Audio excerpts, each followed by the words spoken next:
Blood dripped from Elowen's fingers as she cradled the dying wolf in her arms.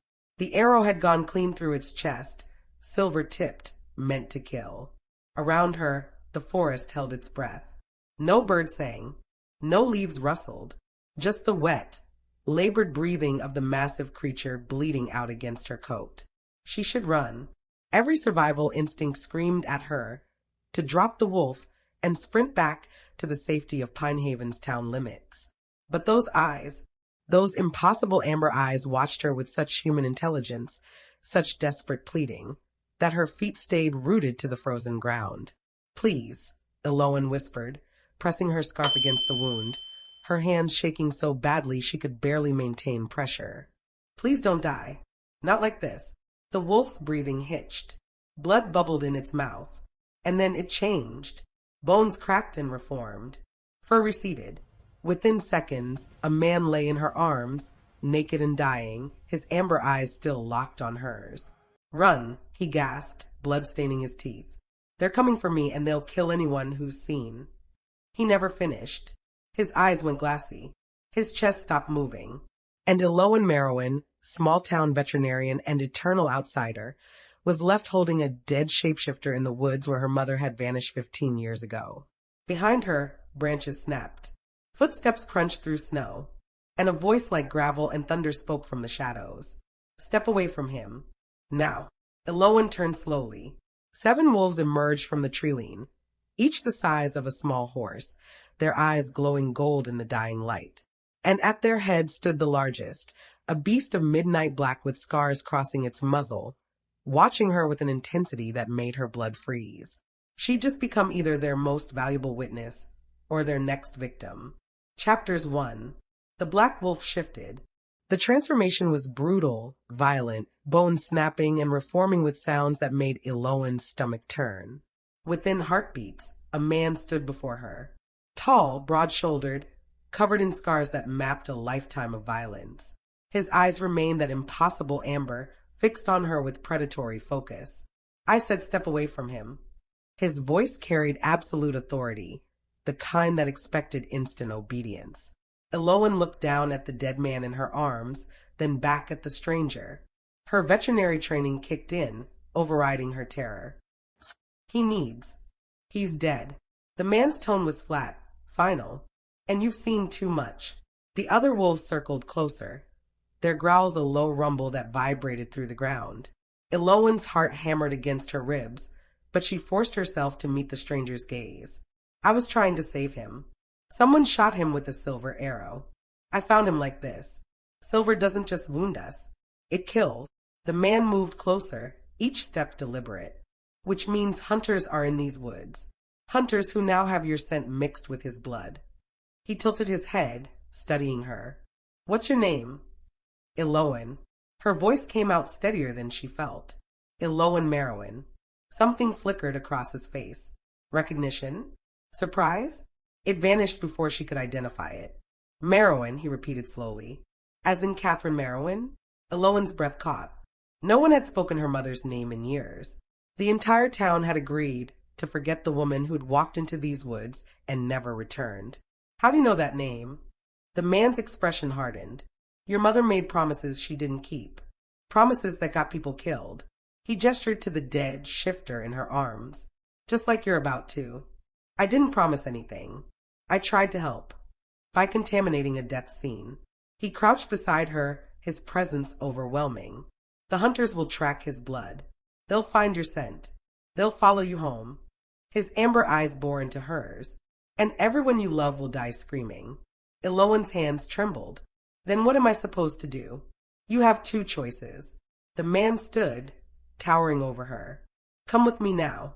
Let my pack protect you until we've dealt with the hunters. Or..." He paused, letting the silence stretch. "I eliminate the witness and the threat ends here." "You'd kill me?" "For trying to save him. I've killed for less. No hesitation. No regret. Just a cold fact."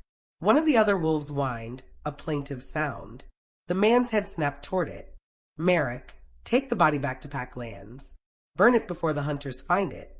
A sleek gray wolf stepped forward, gently taking the dead shifter's body in its jaws before vanishing into the forest.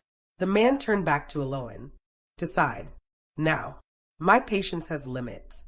Elowen looked at her blood-soaked hands, at the trampled snow, at the 7 massive wolves watching her with inhuman intelligence.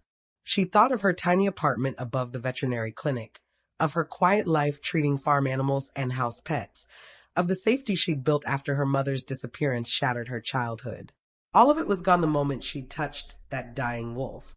"If I come with you," she said slowly, "you'll keep me safe from the hunters? I'll do what's necessary to protect my pack.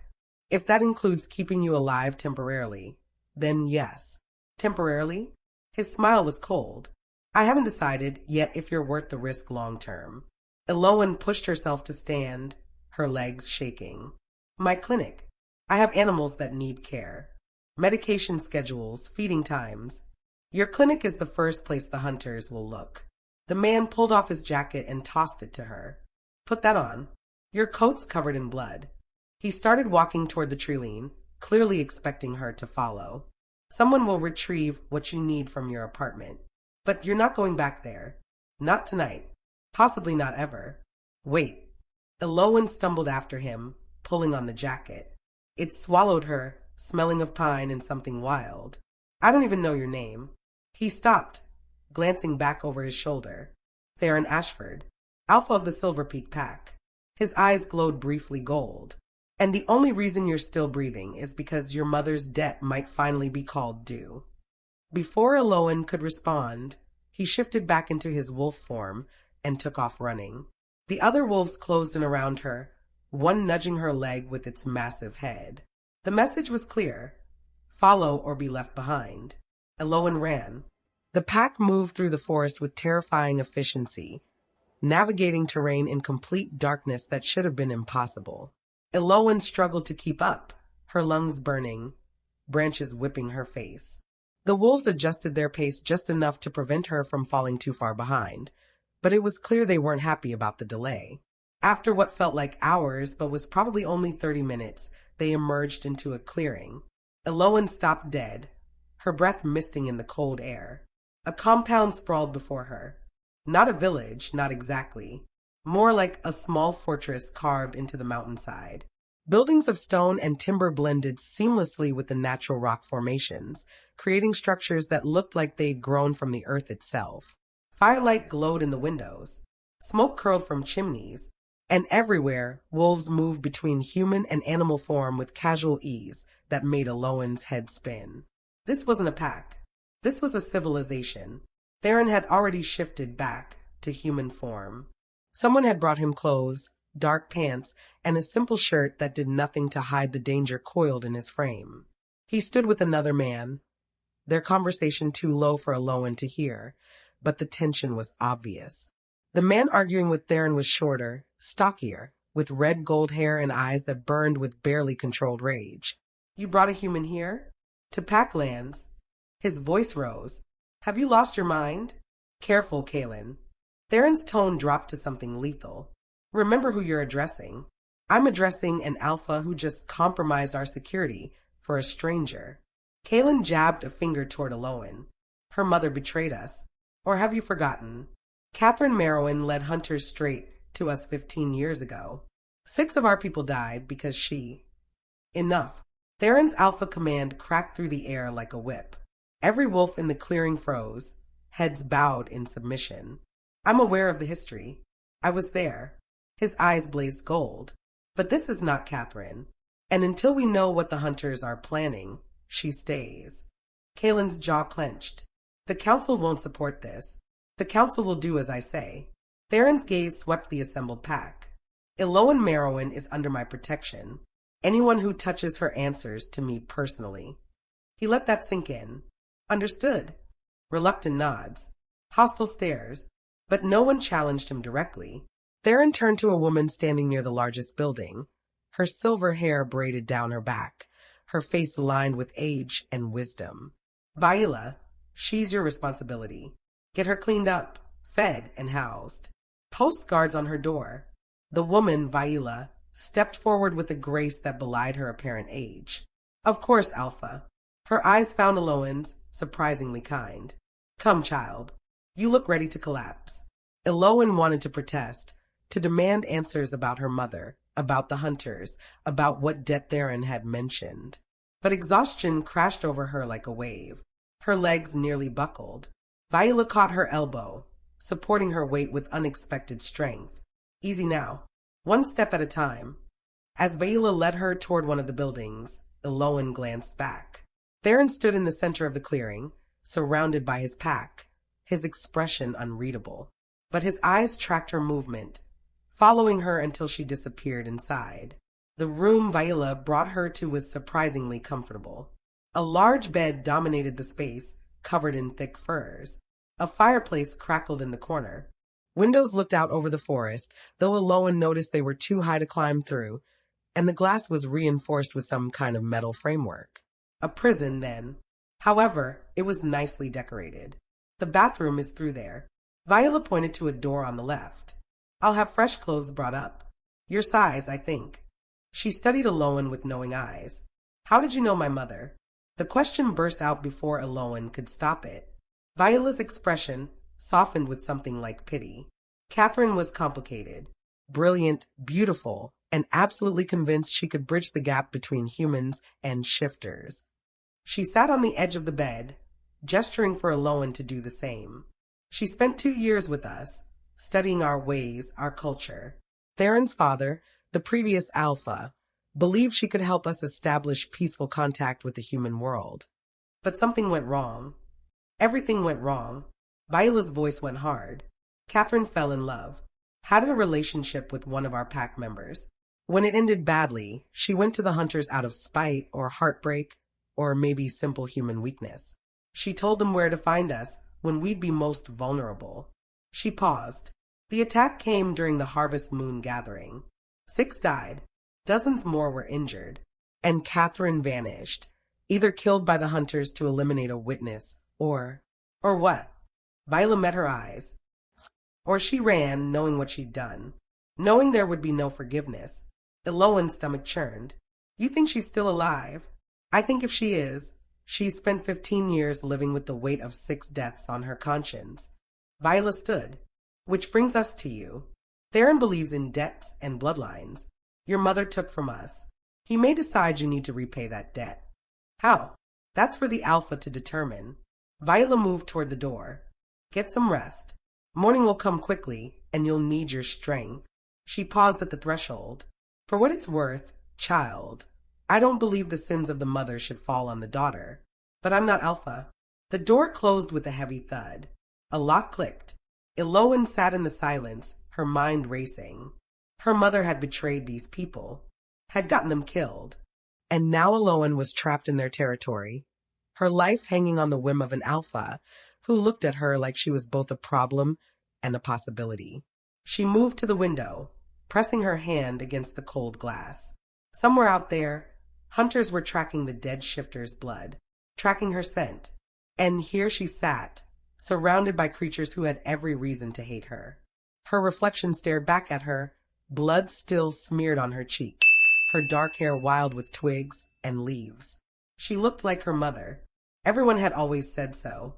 Same dark eyes, same sharp features, same stubborn chin. I'm nothing like you. Elowen whispered to the ghost of Catherine Marrowyn. I won't run. I won't betray them. But even as she said it, doubt crept in.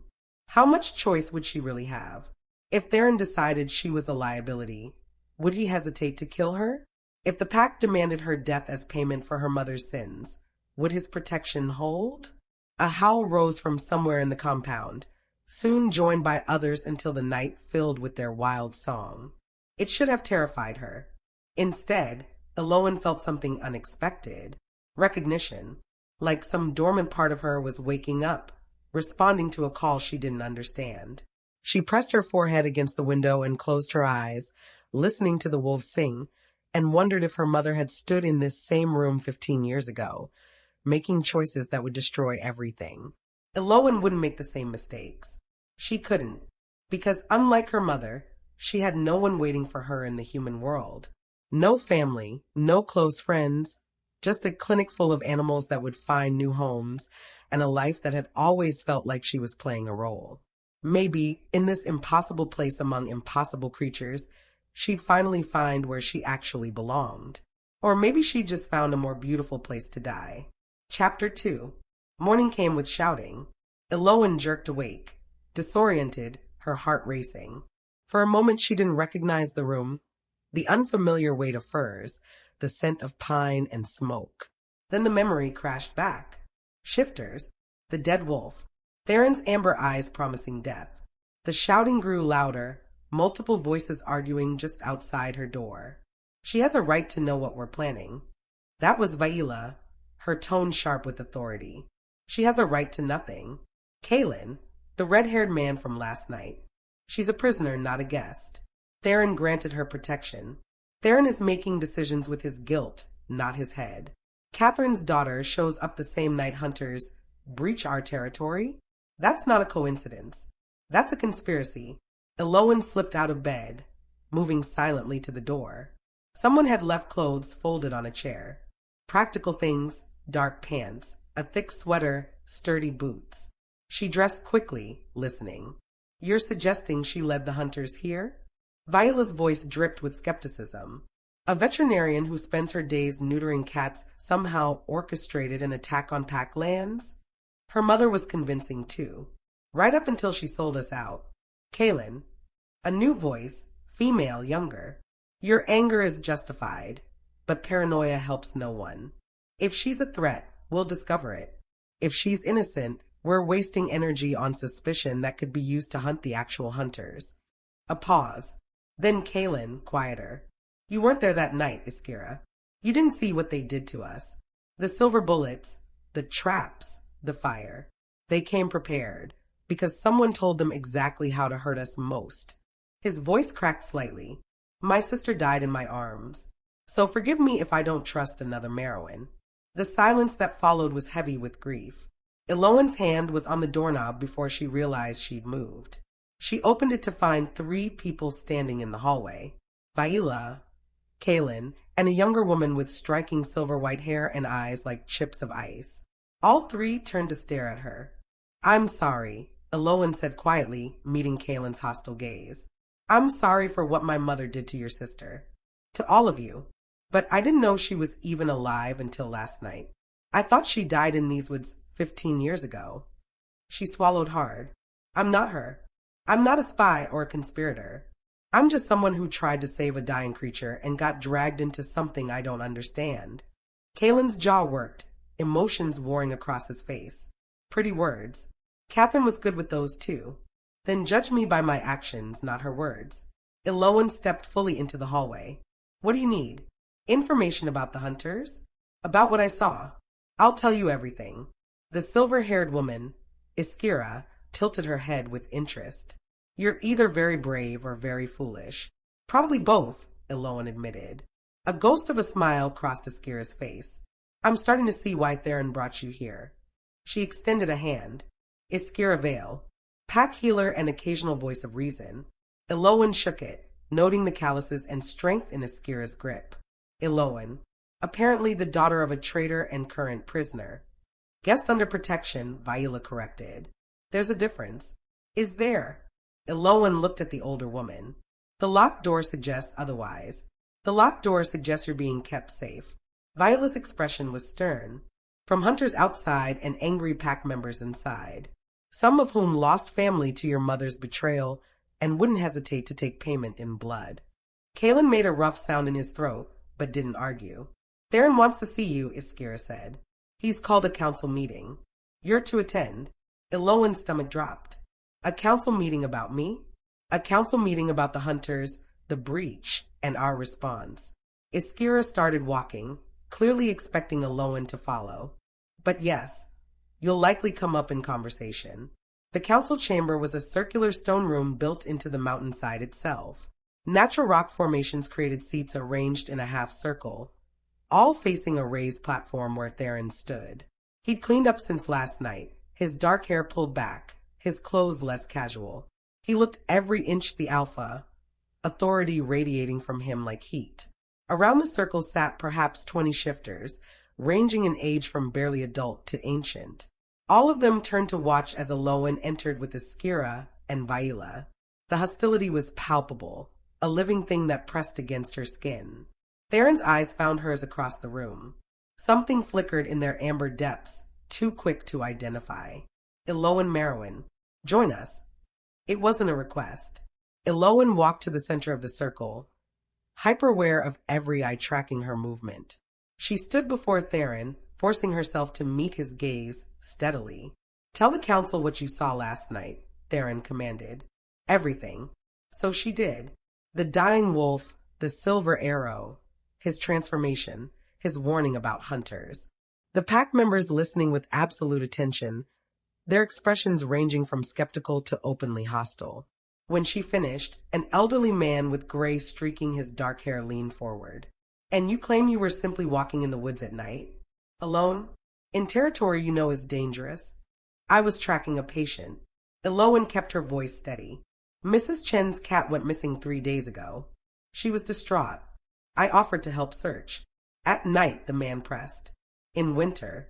In the woods where your mother vanished. I know these woods.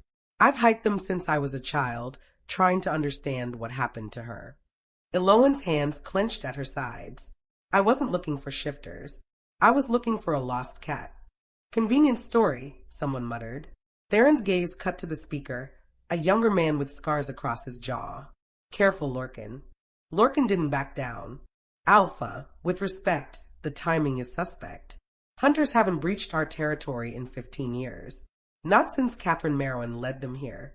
Now her daughter appears the same night as another attack.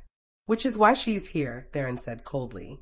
Under watch, where we can monitor her movements and determine if she's a threat. Or she could simply be eliminated, Kalen spoke from his seat.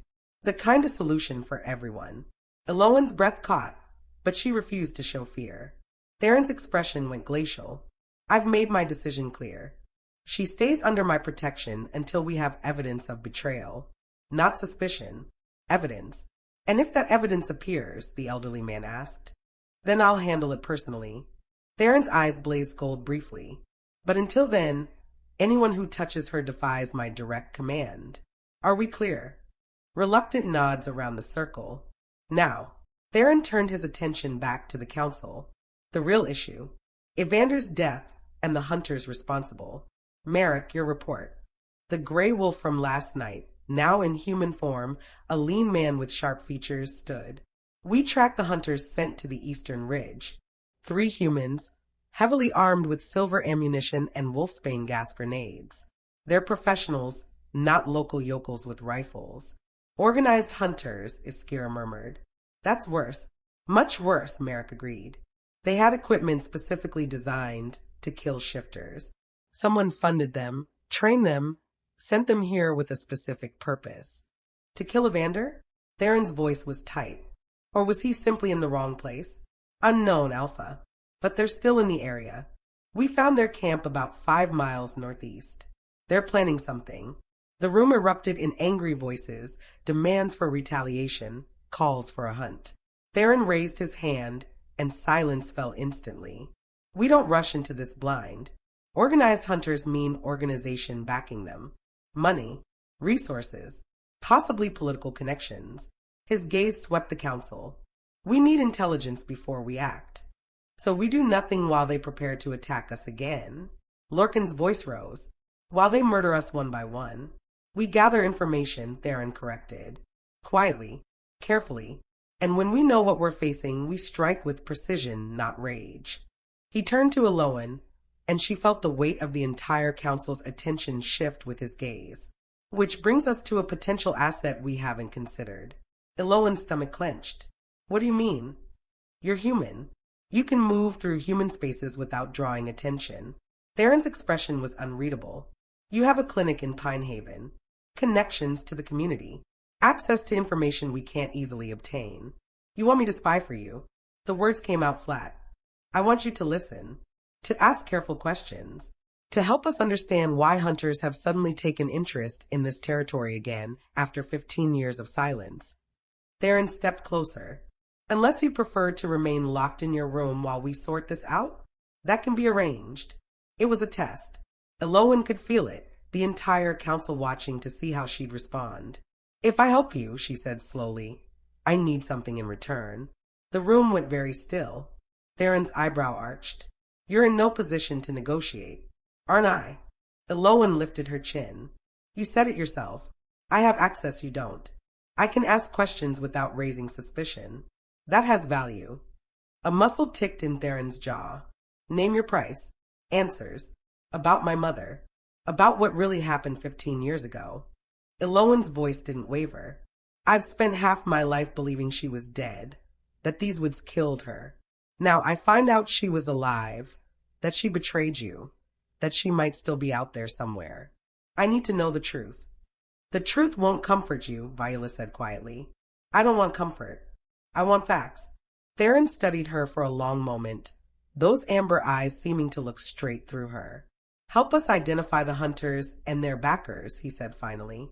"Give us actionable intelligence, and I'll tell you everything I know about Catherine Marrowyn's time with this pack, including who she was involved with, who she hurt badly enough to turn traitor." Something dark flickered across Theron's face. "Including that." Elowen extended her hand. "Deal." Theron's hand engulfed hers, warm and calloused and strong enough to crush bones if he wanted. "You'll be escorted back to town this afternoon. Return to your clinic. Resume your normal routine. But you'll report to me every night. Anything suspicious, any strangers asking questions, any unusual activity. You tell me immediately. And if the hunters come for me, if they track my scent like you said, then you use this." Iskira stepped forward, holding out a small stone pendant on a leather cord. It was smooth, black, shot through with veins of silver. "It's been enchanted. If you're in danger, break it." "Will come." Elowen took the pendant, feeling the weight of it, the slight warmth against her palm. "Enchanted? You can do that.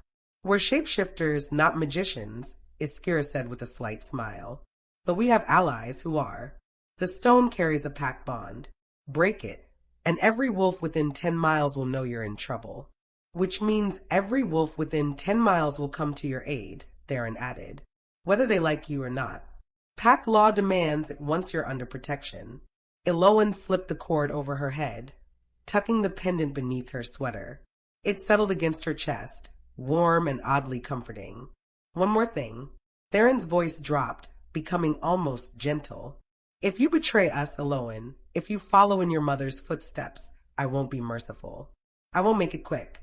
I'll make sure your death serves as a warning to anyone else who might consider selling us out." He stepped closer, his presence overwhelming.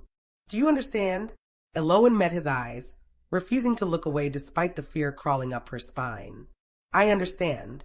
And I'm not my mother." "Prove it." They gave her 2 hours to prepare.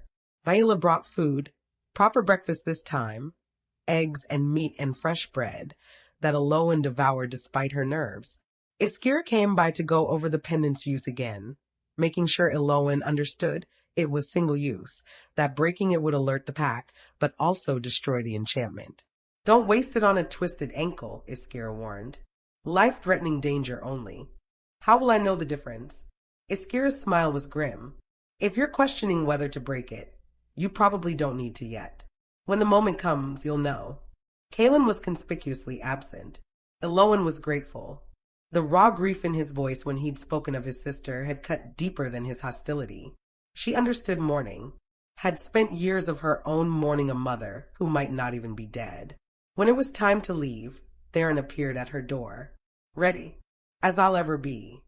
They walked through the compound together, Elowen acutely aware of the eyes following them. Some curious, some hostile, all assessing. "They hate me," she said quietly. "They fear you," Theron corrected. "Fear what you represent. Another Marrowyn with access to our secrets, our vulnerabilities. Fear is often mistaken for hatred. What about you?" Elowen glanced at him. "Do you fear me?" Theron was silent for several steps. "I fear what you could become if you choose the wrong path. But I also see potential for something different. Something better than the cycle of violence and revenge we've been trapped in." "That's not really an answer." "No," he agreed. "It's not." They reached the edge of the compound where a vehicle waited. An actual truck, battered but functional. Merrick sat in the driver's seat. He'll take you back to town, Theron said. Drop you 2 blocks from your clinic. Return tonight after closing. Use the North Trail, the one that runs past the old Miller property. We'll be watching for you. Elowen nodded, then hesitated. The wolf who died. Evander. Did he have a family? Theron's expression tightened. A mate. 2 young children. I'm sorry I couldn't save him. You tried. That matters more than you know. Theron opened the truck door for her. Be careful, Elowen. The hunters are professionals. If they realize you're connected to us, they won't hesitate to use you as bait. Comforting thought. It's meant to keep you cautious, not comfortable. He stepped back. And Elowen? Thank you. For what? For choosing to help instead of run. Catherine would have run. The comparison stung and warmed in equal measure. Elowen climbed into the truck without responding, not trusting her voice. As Merrick drove down the mountain road, Elowen watched the compound disappear in the side mirror. Somewhere back there, an alpha was gambling on her integrity. A pack was grudgingly offering her a chance to prove herself. And somewhere, possibly, a mother who'd abandoned her was either dead or living with the weight of her betrayal. Elowen touched the pendant through her sweater, feeling its warmth. She wouldn't run, wouldn't betray them. She'd find the hunters, discover the truth about her mother, and somehow survive the impossible position she'd stumbled into. Or die trying. The truck hit the main road, and Pine Haven's lights appeared in the distance. Her normal life waited, but nothing would ever be normal again. She crossed a threshold last night, stepping from one world into another. Now she just had to figure out how to survive in both. Chapter 3. The clinic looked exactly as she'd left it. Same peeling paint on the sign that read, Marrowyn Veterinary Care. Same crooked window blinds. Same brass bell that chimed when she unlocked the front door. But Elowen felt like she'd been gone for years instead of hours. Merrick had dropped her off without a word, his eyes scanning the street before driving away. Now she stood in her empty clinic, breathing in the familiar scent of antiseptic and animal fur, and tried to reconcile this world with the one she'd just left. Her phone sat on the reception desk where she'd left it, dead. 17 missed calls, 32 text messages, all from Mrs. Chun, each more frantic than the last. Did you find Whiskers? Please tell me you found him. Elowen, I'm worried about you. You're not answering. I called the police. They're sending someone to check your apartment. Elowen's stomach dropped. The police. She quickly plugged in her phone and called Mrs. Chun. The woman answered on the first ring. Elowen. Oh, thank God, I thought, where have you been? The police went to your apartment. You weren't there. Your truck was parked near the woods, I thought. I'm fine, Mrs. Chun. I'm so sorry I worried about you. Elowen forced her voice to stay calm, professional. I tracked Whiskers pretty deep into the forest. Lost my phone signal. By the time I found him and got back to my truck, the battery had died. A pause. You found Whiskers? Elowen closed her eyes, hating the lie. I'm sorry. He'd been hit by a car on one of the back roads. I buried him in a nice spot near the creek. I know how much he meant to you. Mrs. Chen's sob cut through the line. Oh no, my poor baby. They talked for another 10 minutes, Elowen offering condolences, promising to help Mrs. Chen find another cat when she was ready, doing all the things a good veterinarian does when a beloved pet is lost, all while guilt gnawed at her insides. This was what her new life would be. Lies and manipulation, using people's trust to gather information, just like her mother had. The thought made her feel sick. After Mrs. Chen hung up, Elowen dealt with the police report. A board officer came by, took her statement, seemed satisfied that she was alive and unharmed. We get a lot of people underestimating those woods, he said. You're lucky you made it out. There have been reports of wolves in the area. Elowen's hand instinctively went to the pendant beneath her sweater. Wolves? Really? Big ones. Probably just coyotes. But folks swear they've seen wolves the size of bears. He shrugged. Personally, I think people watch too many horror movies. But be careful out there, document. Those woods aren't safe. After he left, Elowen locked the door and leaned against it, her heart pounding. Reports of wolves. How long before someone connected the dots? Before professional hunters became the least of the pack's problems? Her phone rang. Unknown number. She answered cautiously. Hello. It's Theron. His voice was low, controlled. You made it back safely. It wasn't a question. You were watching me. We're always watching. A pause. The police visited you. Mrs. Chin reported me missing when I didn't come home. I explained it away. Missing cat. Dead phone. Everything's fine. Elowen moved away from the door, suddenly paranoid about being overheard. But the officer mentioned wolf sightings. Said they're getting reports. We know. It's being handled. How do you handle people seeing giant wolves? Carefully. Theron's tone sharpened. Have you noticed anything unusual? Strangers in town? People asking questions? Elowen thought back over the morning. No, but I've barely been here an hour. I'll keep my eyes open. Do more than that. The hunters who killed Evander are professionals. They'll blend in, ask subtle questions, and gather intelligence.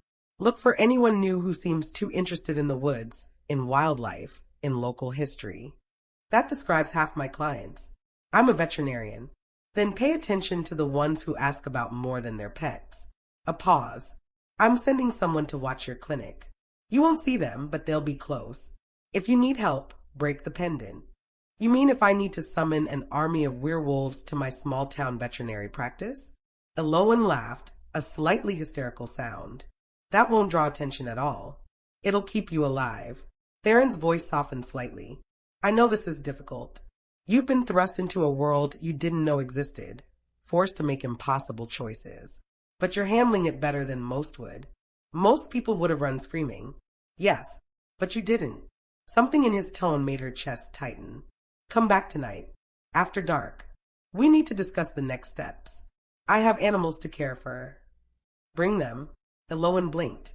What? The clinic closes at 6, correct? Bring whatever animals need overnight care to pack lands. We have space.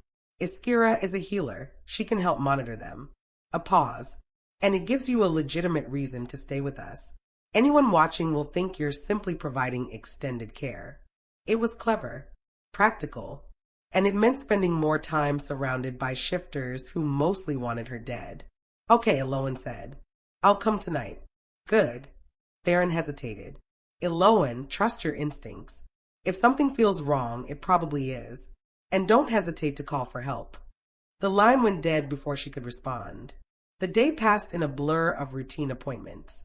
A Labrador with an ear infection. A parrot with overgrown claws. A guinea pig that had eaten something it shouldn't have. Normal, mundane, comforting in its predictability.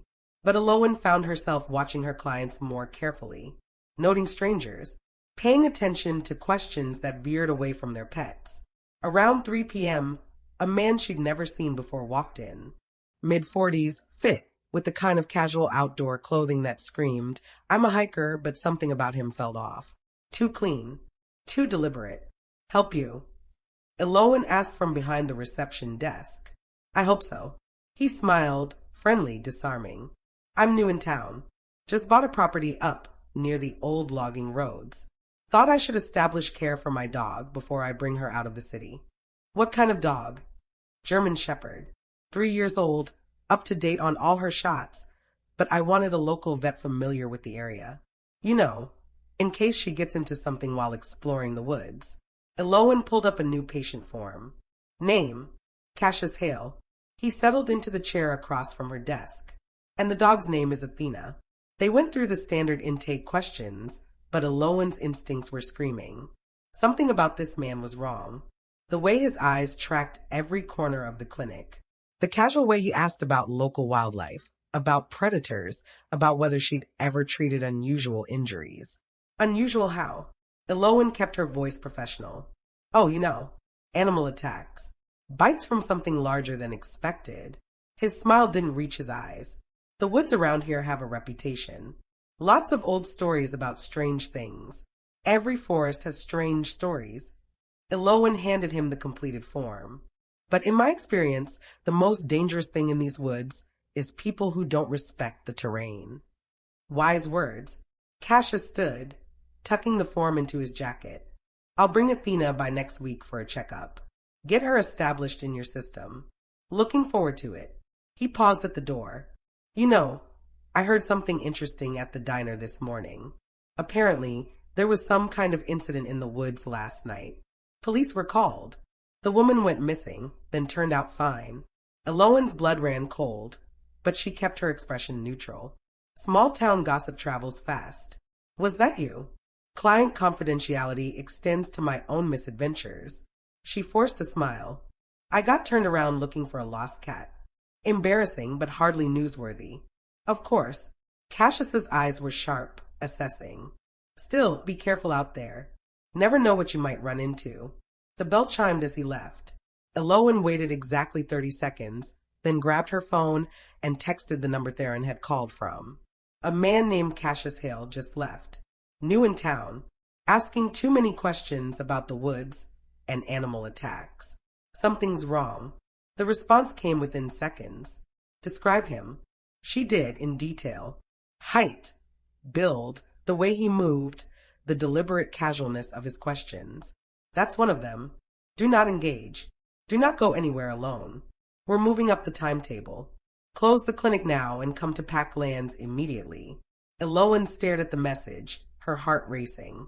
One of the hunters. He'd walked right into her clinic, smiled at her, asked about his fictional dog while evaluating whether she was a threat or a resource. Her hand shook as she flipped the sign to closed and locked the door. She had 3 animals in the backboarding area. A cat recovering from surgery, a rabbit with GI stasis, and an elderly beagle whose owner was out of town. She'd have to bring them all. The drive to Packlands was tense. Elowen kept checking her rearview mirror, convinced she'd see Cassius following her. But the road stayed empty as she navigated the increasingly rough terrain toward the mountain compound. Merrick met her at the perimeter, his expression grim. Theron's waiting. Bring the animals. The cat carrier, rabbit cage, and beagle on a leash made for an awkward procession through the compound. Shifter stopped to stare as Elowen passed. This human woman with her menagerie, being escorted to the Alpha's quarters like she belonged there. Theron's home was separate from the main buildings, a structure built into the rock face itself, half cave, half construction. Inside was surprisingly modern. Clean lines, minimal furniture, everything functional and purposeful. Theron stood by a window overlooking the forest, his back to her. Tell me everything, he said. Exact words. Elowen did, setting the animals down carefully. The beagle immediately waddled over to Theron, tail wagging. He absently reached down to scratch behind its ears, never taking his eyes off the darkening forest. Cassius Hale, he murmured when she finished. That's not his real name. Professional hunters never use real names. He turned to face her, his expression harder than she'd ever seen it. He knows who you are. He's establishing contact, evaluating you, determining if you're an ally, a neutral party, or someone who needs to be eliminated. Eliminated? Elowen's voice came out steady despite the fear crawling up her throat. You mean killed? I mean disappeared without a trace. These people don't leave witnesses. Theron crossed the room, stopping close enough that Elowen had to tilt her head back to meet his eyes. You can't go back to town. Not tonight. Possibly not for several days. I have a business. Patients who depend on me. You have a life that depends on you staying alive.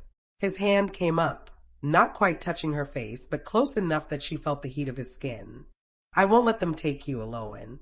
I won't let you become another casualty of this war. Why? The question burst out before she could stop it. Why does it matter to you if I live or die? You barely know me. Theron's jaw tightened. Because I failed your mother. I was young, arrogant, convinced I could control every variable. When she betrayed us, I blamed her entirely. Never considered my own role in pushing her to that choice. His eyes blazed gold briefly. I won't fail her daughter the same way. What did you do to her? Elowen's voice dropped to a whisper. What happened between you and Catherine that made her turn on all of you? That, Theron said quietly, is a conversation that requires time we don't have right now. He stepped back, the moment breaking. Viola will set you up in the guest quarters. You'll stay here in my home, where I can ensure your safety. The pack won't like that. The pack will deal with it. Alpha command bled into his voice. You're under my direct protection now. Anyone who has a problem with that can challenge me for leadership. Has anyone ever taken you up on that offer? Once. His smile was cold. He didn't survive. A knock at the door interrupted them. Iskira entered without waiting for permission, her silver hair loose around her shoulders, her expression urgent. Theron, we have movement on the eastern perimeter. 3 humans, heavily armed, setting up some kind of equipment. The hunters. Theron was already moving. How close to our borders? Half a mile. They're being cautious, but they're definitely surveilling us. Iskira's eyes cut to Elowen. One of them matches the description she gave of Cassius Hale. Elowen's stomach dropped. They followed me. No. Theron's voice was certain. They were already here. Cassius visited your clinic to confirm you'd made contact with us, to see if you'd run to us with information about his visit. His expression darkened. Which you did. Smart, but it confirmed their suspicions. I led them right to you. Horror washed over Elowen. I'm sorry, I didn't think. You did exactly what you should have done. Theron gripped her shoulders, forcing her to meet his eyes. This isn't your fault. They would have found us anyway. At least now we know they're here. What do we do? Iskira asked. Theron released Elowen and turned to his healer. Gather the council. Full lockdown protocols. No one leaves packed lands without my explicit permission. Double the patrols. And get our people inside, especially the young ones. What about humans? Do we engage? Not yet. We watch. We learn. We figure out what they're planning and who sent them. His eyes glowed gold.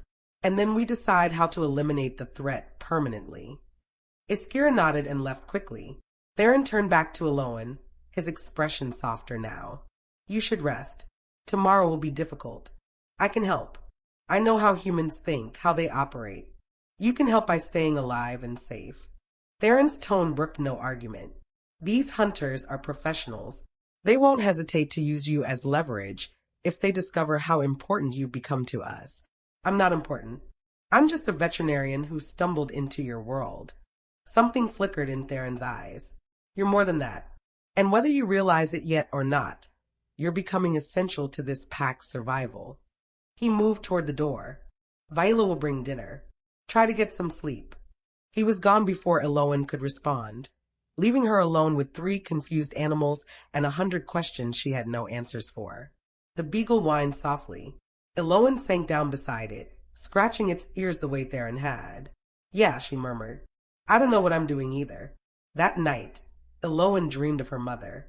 Catherine Marrowyn stood in a clearing she recognized, the same one where they'd found Evander dying. But in the dream, it was 15 years ago, and her mother was young, beautiful, alive. And she was arguing with someone.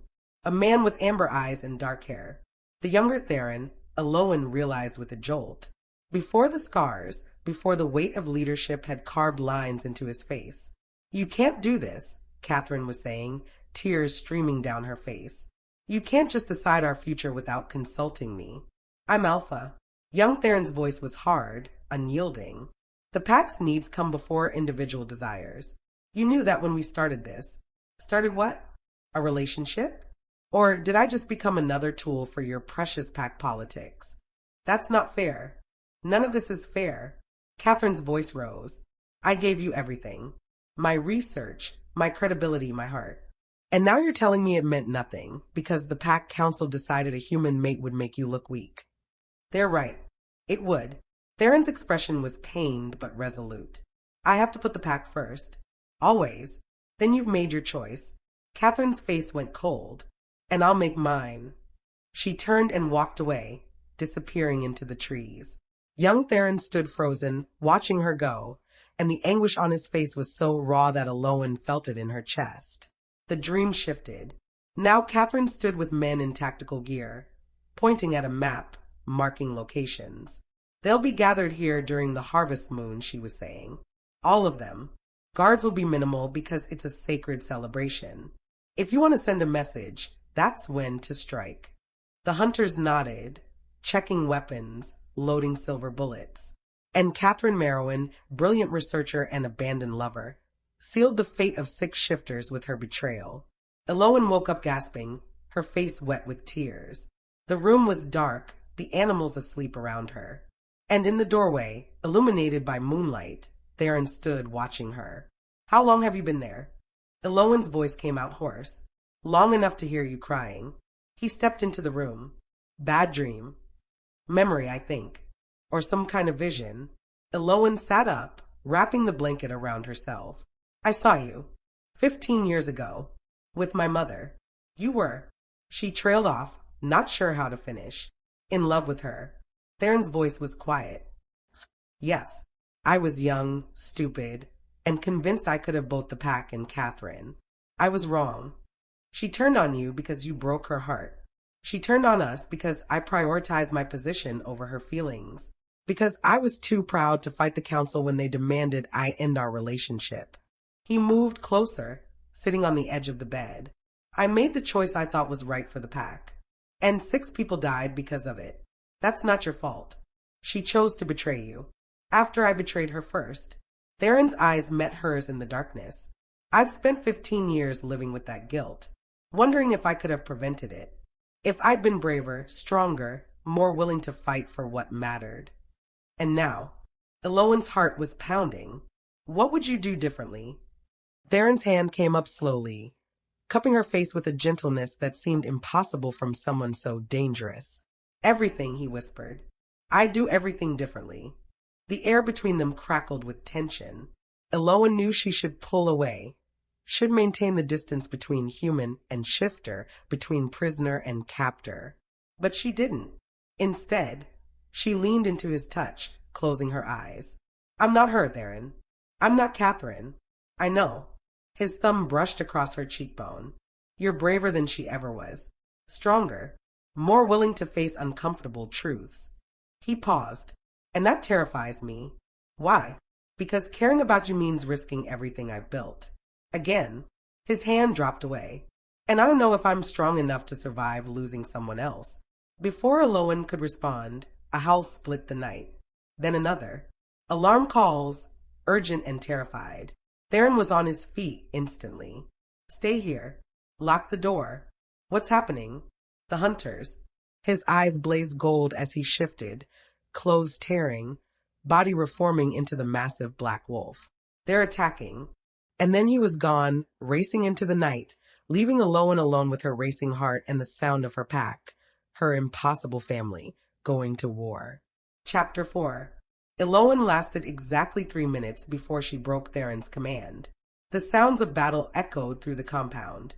Snarls, screams, the sharp crack of gunfire.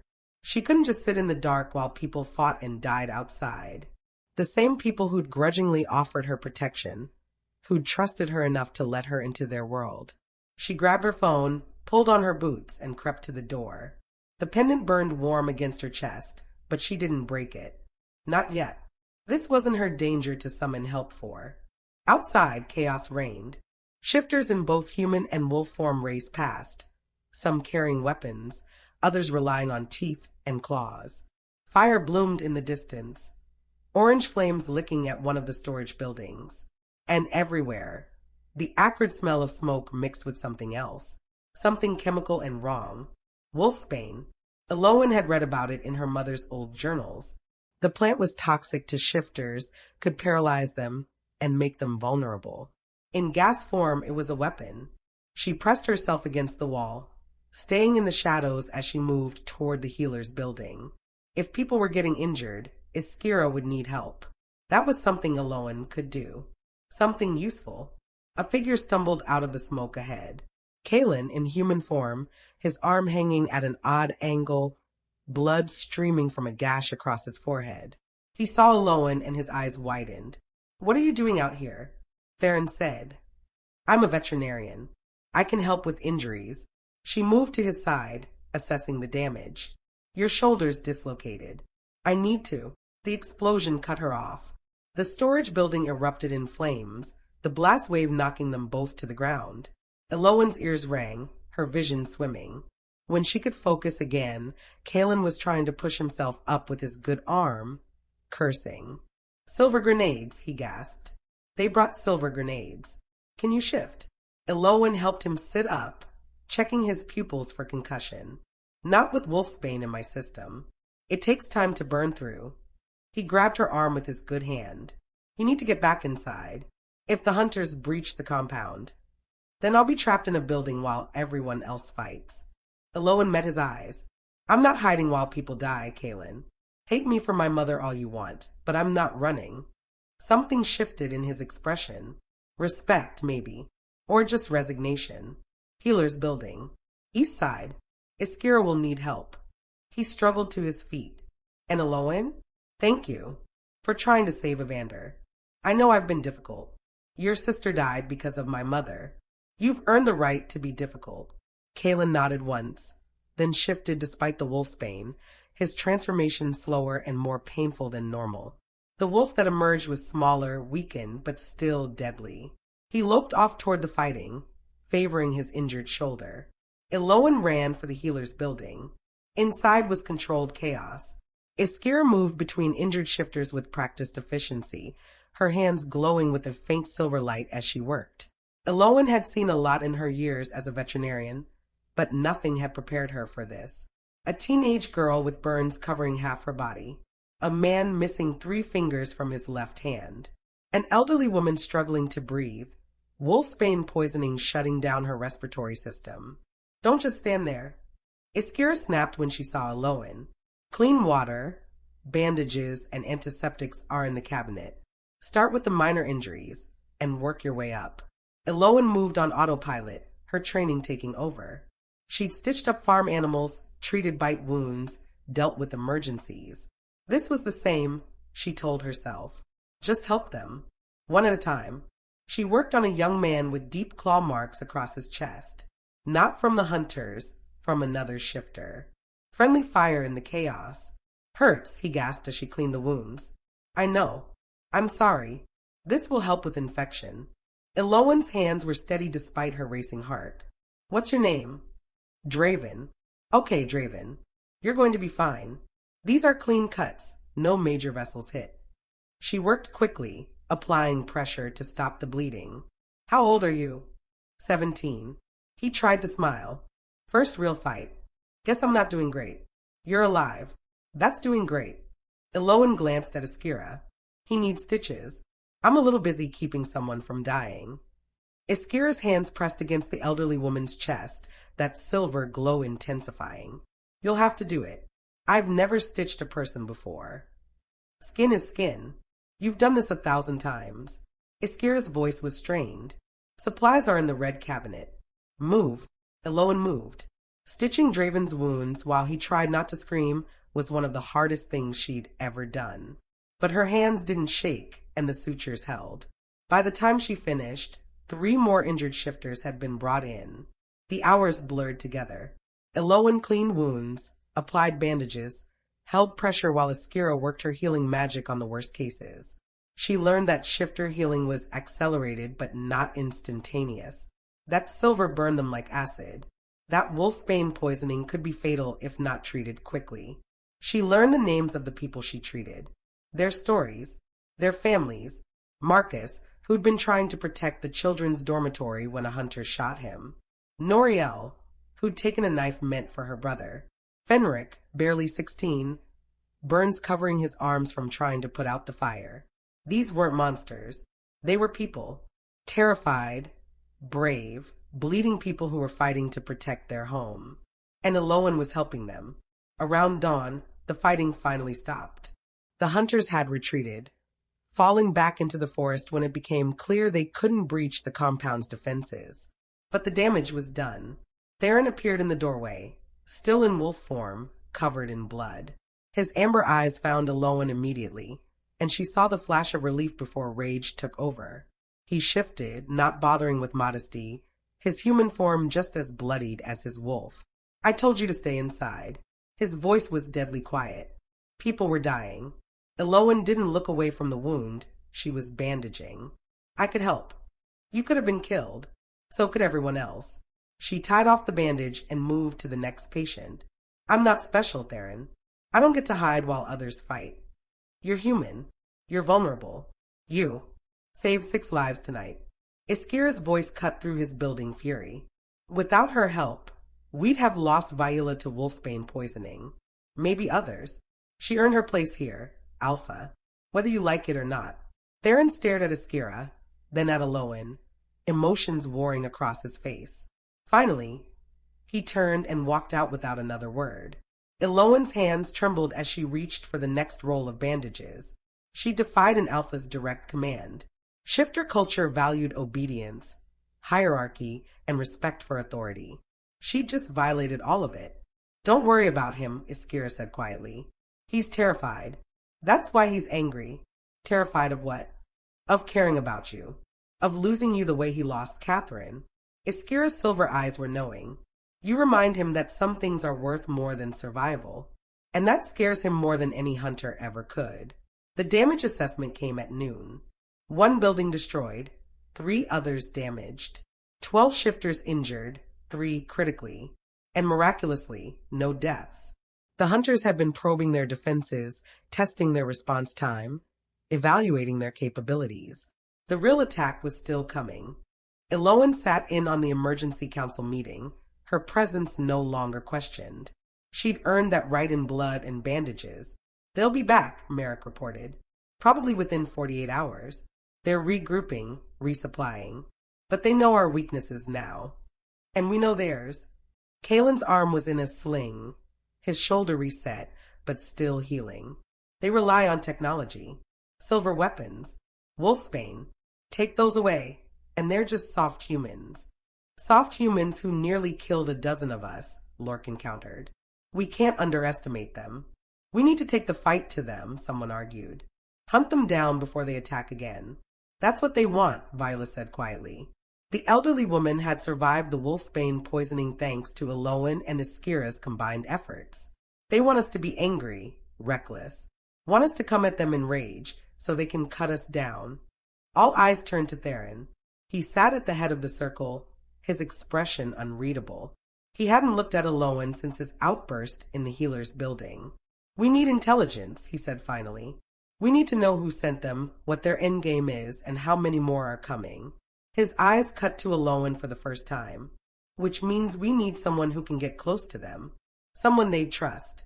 Elowen's stomach dropped. You want me to infiltrate the hunters. I want you to make contact with Cassius Hale. Tell him you've learned things about the shifters, that you want to help. Theron's voice was cold, professional. Gain his trust. Find out what they're planning. That's suicide, Kalen said flatly. They'll see through it immediately. Not if she gives them real information. Theron's gaze never left Elowen's face. Minor things. Details that seem valuable, but don't actually compromise our security. Enough to make them believe she's turned on us. You want me to play double agent? Elowen's voice was steady despite her fear. Pretend to betray you to get close to them. Yes. The room erupted in arguments. Some thought it was brilliant. Others called it reckless, dangerous, a waste of a resource. But Theron's alpha command cut through the noise. This is not a debate. This is happening. He finally looked away from Elowen, addressing the council. We're out of options. The hunters know where we are. They have resources we can't match. Our only advantage is information, and Elowen can get it. What if she actually betrays us? Lorcan demanded. What if she follows in her mother's footsteps? Then I'll kill her myself.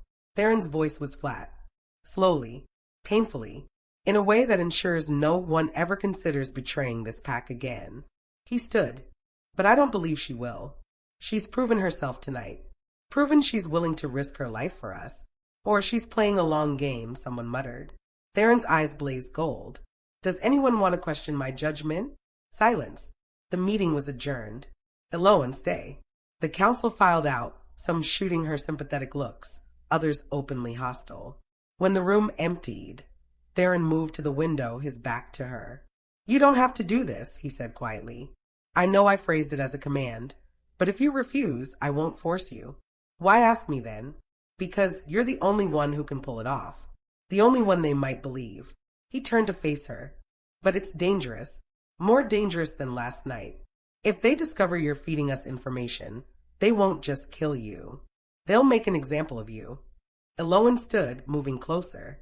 You were in love with my mother. The change of subject made Theron blink. Yes, and when she betrayed you, it nearly destroyed the pack. It did destroy parts of it. Trust, unity, innocence. His jaw tightened. 6 people died because I loved the wrong person. So now you're testing me, putting me in the same position she was in, to see if I'll make the same choice. Theron's expression cracked. No, I'm trying to find a way to keep everyone alive, including you, by sending me into danger, by giving you a choice she never had. He stepped closer, his presence overwhelming. Catherine betrayed us because she felt trapped, powerless, hurt. You're none of those things. You're here by choice. You stayed by choice. You fought for us by choice. His hand came up, almost touching her face but stopping just short. I'm asking you to choose again. Help us or walk away. I'll protect you either way. Elowen looked up at him, at this impossible man carrying impossible burdens. What happens if I succeed? If I get you the information you need, we use it to eliminate the threat. Permanently. And then, Theron's voice dropped. And then we figure out what comes next. For the pack. For us. His eyes searched hers. If there even is an US. Elowen's heart hammered against her ribs. She should walk away. Should return to her safe, predictable life. But that life was gone the moment she'd cradled a dying shifter in her arms. I'll do it, she said. I'll make contact with Cassius. I'll get you your information. Relief flooded Theron's face. Thank you, but I have conditions. His eyebrow arched. You're negotiating with an alpha? You said I had a choice. Choices come with conditions. Elowen lifted her chin. First, you tell me everything about my mother. Everything. No more half-truths or careful omissions. I need to understand what really happened. Agreed. Second, if this goes wrong, if I'm captured or killed, you don't blame yourself. You don't carry that guilt the way you carried hers. Theron's expression darkened. I can't promise that. Try. Elowen stepped closer. Because I need you to be clear-headed and functional, not spiraling into guilt and rage. The pack needs that too. Fine. Anything else? Yes. Elowen took a breath. When this is over, when the hunters are dealt with and the pack is safe, you let me decide whether to stay or go. No obligations. No debts. No expectations. Just my choice. Something painful flickered across Theron's face. You'd leave. I don't know yet. That's why I need the option. She held his gaze. Can you give me that? For a long moment, Theron was silent. Then slowly he nodded. When this is over, the choice is yours. Stay or go. I won't stop you either way. Even if you want me to stay. Especially then. His voice was rough. I won't trap you the way I trapped Catherine. I won't make you feel like you have no way out. Elowen reached up and took his hand, the one that had been hovering near her face. His fingers closed around hers, warm and strong and scarred. Then we have a deal, she said. Theron pulled her close, wrapping his arms around her in an embrace that was equal parts protective and desperate. Don't die, he whispered against her hair. Please don't die. I'll do my best. That's not good enough. Elowen pulled back enough to meet his eyes. That's all I can promise. The plan was simple in theory, terrifying in execution. Elowen would return to town, to her clinic. She'd put out subtle signals that she'd had a falling out with the shifters, that she'd seen things that disturbed her, that maybe the hunters' concerns were justified. Cassius would make contact. They always did with potential assets. And then Elowen would walk the razor's edge between spy and traitor, gathering information while making the hunters believe she was on their side. Don't oversell it, Iskira coached as they prepared. Hunters are paranoid. If you're too eager to help, they'll suspect a trap. Be reluctant. Make them convince you. How do I make myself believable? Use the truth. Viola handed her a bag of supplies. You're scared. You're in over your head. You saw violence last night that shook you. Those feelings are real. Let them show. And if they ask about pack defenses, numbers, weaknesses, give them the storage building locations, Theron said. They already destroyed one. Knowing where the others are won't help them. He handed her a small device, which looked like a button. This is a tracker. Wear it somewhere they won't find it. If they move you, we'll know where you are. Elowen took it, noting how his hand lingered on hers. Where do I hide it? Iskira can help with that. He stepped back, creating distance. Remember, you're not alone. We'll be watching. And if anything goes wrong, break the pendant. I know. Elowen touched the stone through her shirt. I've got this, Theron. I know you do. But his eyes said he was terrified anyway. Returning to town felt surreal. The clinic looked the same. The town moved at its usual sleepy pace, but everything had changed. Elowen was changed. She went through the motions, opened the clinic, saw patients, smiled and made small talk. But she was hyper-aware of every stranger, every new face, every car that passed too slowly. Cassius made contact on the second day. He walked in during lunch, no appointment, no fictional dog this time. Just direct, purposeful. We need to talk, he said, closing the door behind him and flipping the sign to closed. Elowen's heart raced, but she kept her voice steady. About what? About the wolves you've been spending time with. He moved closer, not threatening but deliberate. And whether you understand the danger you're in. I don't know what you're talking about.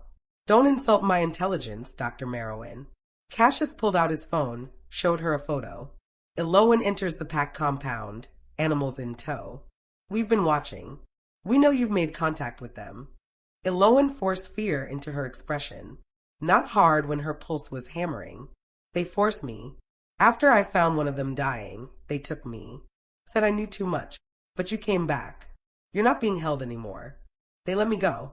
Said I had to spy on you, report back what I learned. Elowen's voice shook, using the truth like Viola had suggested. I'm terrified. I saw what they could do. The violence. The way they talk about humans like we're livestock. Cassius studied her face. You're scared of them. Wouldn't you be? Elowen wrapped her arms around herself.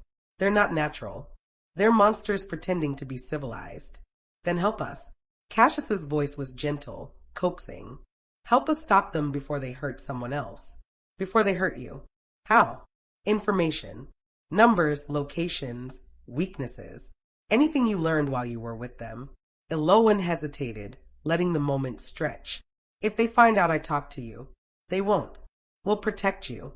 Cassius placed a hand on her shoulder. You're not alone anymore, Elowen. We're the good guys. We're trying to save people from these creatures. The lie was so smooth, so practiced. Elowen wondered how many others he'd recruited with the same script. Okay, she said finally. Okay, I'll help. But you have to promise to keep me safe. Cassius smiled. You have my word. And just like that, Elowen Marrowyn became a double agent in a war she barely understood, gambling her life on the hope that she could outsmart professional killers long enough to save the people who'd become her family. The pendant burned warm against her chest, a reminder that help was one broken stone away. She just hoped she'd live long enough to use it. Chapter 5. The hunter's base was nothing like Elowen expected. Cassius brought her there 3 days after their initial contact, after she'd fed him carefully curated information about the pack. Storage building locations, patrol patterns that were already being changed, numbers that were slightly inflated to make the pack seem more threatening. She'd expected a military-style camp. Tents, weapons caches, the hard efficiency of soldiers. Instead, she found herself in a renovated hunting lodge 15 miles north of Pine Haven, complete with leather furniture, a stone fireplace, and enough high-tech surveillance equipment to stock a government agency. Surprised, Cassius asked, watching her reaction. I thought you'd be more tactical. We are tactical. That's why we don't sleep in tents when there are perfectly good buildings available.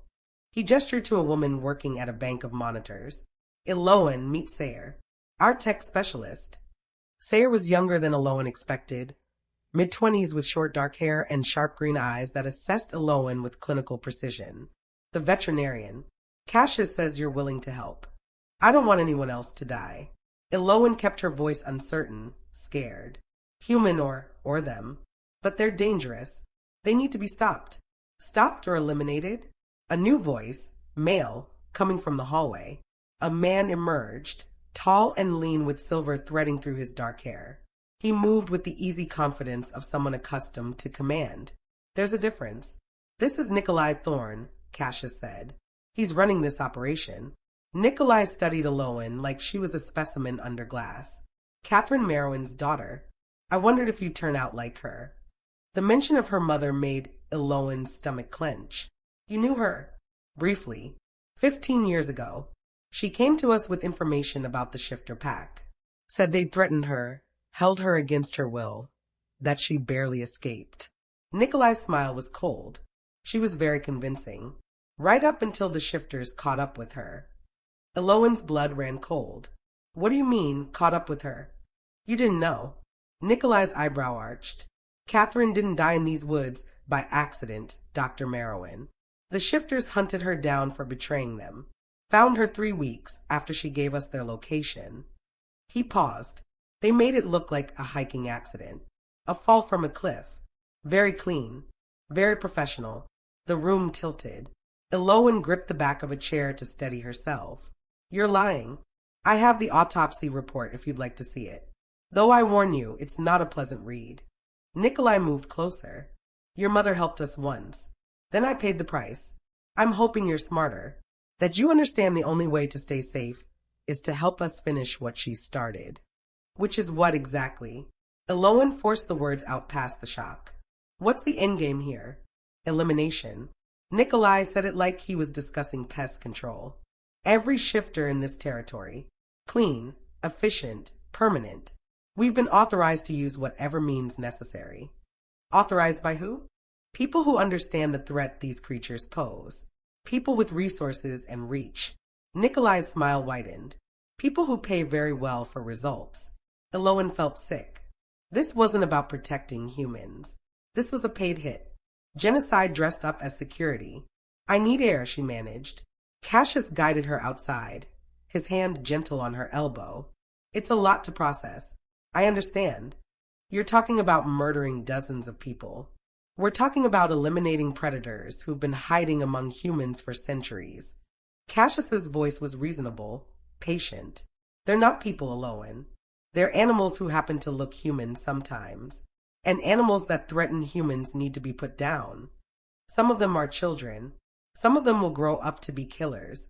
No hesitation. No remorse. This is kindness, Dr. Marrowyn. Quick, clean, before they hurt anyone else. Elowen thought of Draven, 17 and terrified during his first fight. Of Vaila, ancient and kind, nearly dying from wolfsbane poisoning. Of Cody and Rex, the orphan pups she'd seen photos of in Theron's quarters. These people wanted them all dead. When? Her voice came out steady despite her horror. 3 days. We're waiting on additional equipment. Silver ammunition, specialized explosives, aerial surveillance. Cassius pulled out his phone, showed her schematics. We'll hit them at dawn. Nikolai has blueprints of the entire compound thanks to satellite imagery. We know their weak points. How many are you bringing? 15 operators. All former military. All experienced with high-value targets. He zoomed in on the map. You said they're Alpha. Theron lives in the structure on the north side. Elowen's heart was hammered. The tracker button was hidden in the lining of her boot. Iskira had sewn it in personally. Every word, every detail was being recorded and transmitted back to Pack Lands. Yes, she lied. Theron's actual quarters were on the south side. That's where he stays, usually alone. Perfect. We take out the Alpha first, and the pack will scatter. Leaderless wolves are easy pickings. Cassius put his phone away. You're doing the right thing, Elowen. Your mother would be proud. Elowen wanted to scream that her mother had been murdered by these people's predecessors, that they were using her memory to justify mass murder, that everything about this was wrong. Instead, she nodded. I just want it to be over. Soon. Cassius squeezed her shoulder. Very soon. Getting away from the lodge took another 2 hours. They wanted to debrief her, extract every piece of information she had about the pack. Elowen gave them what Theron had authorized. Minor details that seemed valuable but were carefully calculated not to endanger anyone. When Cassius finally drove her back to town, she had a timeline, a head count, and enough intelligence to save the pack. She also had nightmares waiting in her future about the casual way these people discussed murder. The clinic was dark when she arrived. Elowen went through the motions of unlocking the door, turning on lights, checking on the 2 animals boarding overnight, all while knowing shifter eyes watched from the shadows. She made it to the back office before her hands started shaking. The phone Theron had given her was hidden in a false bottom of her desk drawer.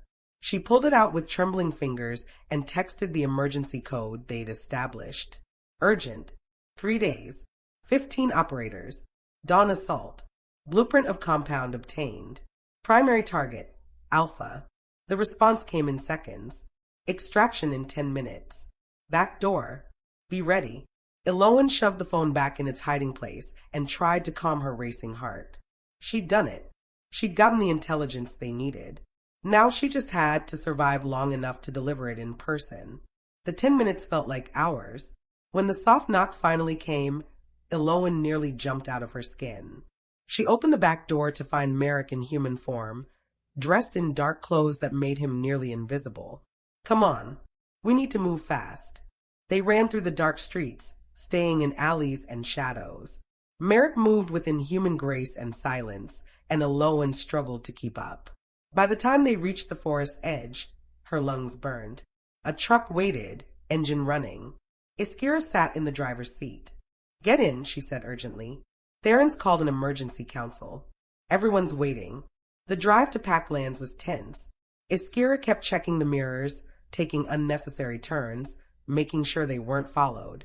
Did they suspect anything? She asked. I don't think so. Elowen's voice shook. They believe I'm helping them. Nikolai even said he said my mother would be proud. Iskira's hands tightened on the wheel. What else did he say about Catherine? That the pack killed her, hunted her down 3 weeks after the first attack, and made it look like an accident. Silence filled the truck. Finally, Iskira spoke, her voice careful. Is that what you believe happened? I don't know what to believe anymore. Elowen stared out the window at the dark forest rushing past. But I need the truth. All of it. No more protecting me from ugly realities. You'll get it, Iskira promised. After the council meeting. After we've dealt with the immediate crisis. Then Theron will tell you everything. The council chamber was packed. Not just the official members, but what looked like the entire adult pack population. They'd cleared the room's center, creating space for Elowen to stand as she delivered her report. Theron sat in his usual place, his expression carved from stone. But his eyes tracked Elowen's every movement, cataloging her for injuries, assessing her state of mind. Tell us, he commanded. Everything. So she did. The hunter's base, their timeline, their numbers. The fact that they had satellite imagery of the compound, that they knew the layout, that they were planning a dawn assault. 15 operators, Lorcan said when she finished. Former military. That's more than we expected. And they're being paid, Elowen added. This isn't ideological. It's a job. Someone with serious resources wants you eliminated. Who? Kaelin demanded. Nikolai wouldn't say. Just mentioned authorization from people with political connections and deep pockets. Theron leaned forward. Did they say anything about their employer's identity? Any names, locations, organizations? No, but the equipment they're bringing, the specialized weapons. This has to be expensive. Whoever's funding this has access to military-grade resources. Vaila spoke up, her aged voice cutting through the murmurs. This is bigger than a simple pack conflict. Someone wants shifters gone from this territory. The question is why. And whether it stops with us, Merrick added. If they're successful here, what's to stop them from targeting other packs? The council erupted in debate. Some wanted to flee, to abandon pack lands and relocate.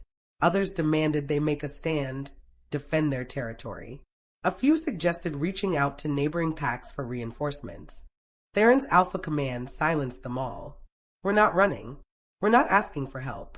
We're going to face this threat and eliminate it permanently. Against 15 trained soldiers with silver ammunition. Someone challenged me. That's suicide. That's war. Theron's eyes blazed gold. And we've survived worse. We have 3 days to prepare. 3 days to turn their advantages into weaknesses. 3 days to make sure when they attack, they walk into a trap instead of an ambush. He turned to Elowen. You said they have satellite imagery. What buildings are they targeting? All of them. But they're focusing on the northern structures first. They think that's where you live. A cold smile crossed Theron's face. Perfect. Then that's where we'll let them think I am. While we prepare a very different welcome. The next 72 hours were a blur of preparation. The pack evacuated all non-combatants, children, and elderly to a hidden location deeper in the mountains. They laid traps along the approach routes, silver wire that would burn any shifter, but worked just fine against humans. They moved ammunition and supplies, creating caches throughout the territory. And they prepared to sacrifice the north buildings, turning them into kill zones. Elowen worked alongside Iskira, setting up a field hospital in the caves beneath the compound. If people were going to get hurt, and they needed somewhere secure to treat them. You could evacuate with the others, Iskira said as they organized medical supplies. You've done your part. No one would blame you for leaving. Would you leave? I'm packed. I don't have a choice. Neither do I. Elowen taped down another bandage roll. Not anymore. Iskira studied her with those knowing silver eyes. You care about him. About Theron. It wasn't a question, but Elowen answered anyway. I barely know him. You know him well enough to risk your life spying on hunters. Well enough to come back when you could have run. Iskira's voice was gentle. And he cares about you. Maybe more than he should. He loved my mother. He loved who he thought Catherine was. The brilliant, fearless researcher who saw shifters as worthy of protection. Iskira arranged surgical instruments on a sterile tray. He didn't know her well enough to predict her betrayal. That failure haunts him.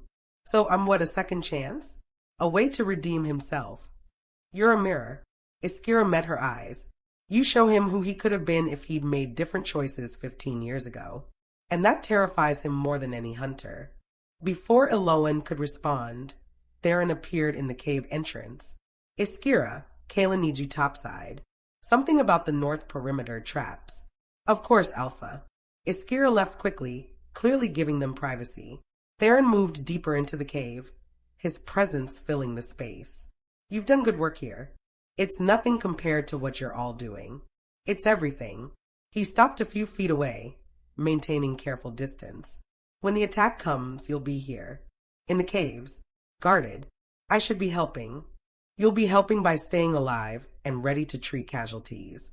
His tone brooked no argument. This isn't up for debate, Elowen. You can't protect me from everything. Watch me. Theron's eyes blazed briefly gold. I've already lost too many people I care about in this fight. I won't lose you too. You barely know me. Elowen repeated what she'd told Iskira. I know you stood in a burning compound treating injured shifters when you could have run. I know you walked into a hunter's den and lied to their faces to protect us. I know you're braver than anyone I've ever met, including your mother. He stepped closer. And I know that if something happens to you because I sent you into danger, I'll never forgive myself. Theron, let me finish. His voice was rough. 15 years ago, I made choices based on what I thought was right for the pack. I prioritized duty over love, position over relationship. And Catherine died because of it. Because I wasn't brave enough to fight for her. You were doing what you thought was... I was being a coward. The admission seemed to cost him. I was scared of what the pack would think, of losing respect, of appearing weak. So I chose power over her. And 6 people died. Catherine died. All because I was too afraid to choose differently. Elowen's throat tightened. Why are you telling me this? Because I need you to understand. Theron closed the remaining distance between them, his hand coming up to cup her face. When this is over, when the hunters are dealt with and the pack is safe, you're going to have to make a choice. Stay or go. And I need you to know that whatever you choose, I'll support it. Even if it destroys me. You said you'd let me go. I will. I won't trap you, won't manipulate you. Won't use pack obligations or guilt or any of the things I could use to make you stay. His thumb brushed across her cheekbone. But I'm asking, please consider staying. Not for the pack. Not out of duty. But because... He trailed off, seeming to struggle with the words. Because what? Elowen whispered. Because I'm falling in love with you. The words came out rough, like they'd been dragged from somewhere deep. And I know it's too fast, too complicated, too impossible. But it's true. And you deserve to know before you make your choice. Elowen's heart hammered against her ribs. Theron, an alarm howled through the compound. Not the usual warning system. Something different. More urgent. Theron's head snapped up, his body going rigid. That's the perimeter breach. They're early. What? The hunters. They're attacking now. He grabbed her arm, already pulling her deeper into the caves. Get to the medical station. Lock yourself in. Don't come out until I come for you. But you said 3 days. They lied or changed their plans. Doesn't matter. Theron was shifting even as he ran, his body contorting. His final words came out half growl, half human. Stay safe, please. Then he was gone, a massive black wolf racing toward the sound of gunfire and screams. Elowen stood frozen for a heartbeat. Then she ran for the medical station, her mind replaying Theron's confession over and over. I'm falling in love with you. And she realized with a clarity that cut like glass that she was falling too. Had been falling since the moment he'd stood in that clearing and chosen to protect her instead of killing her.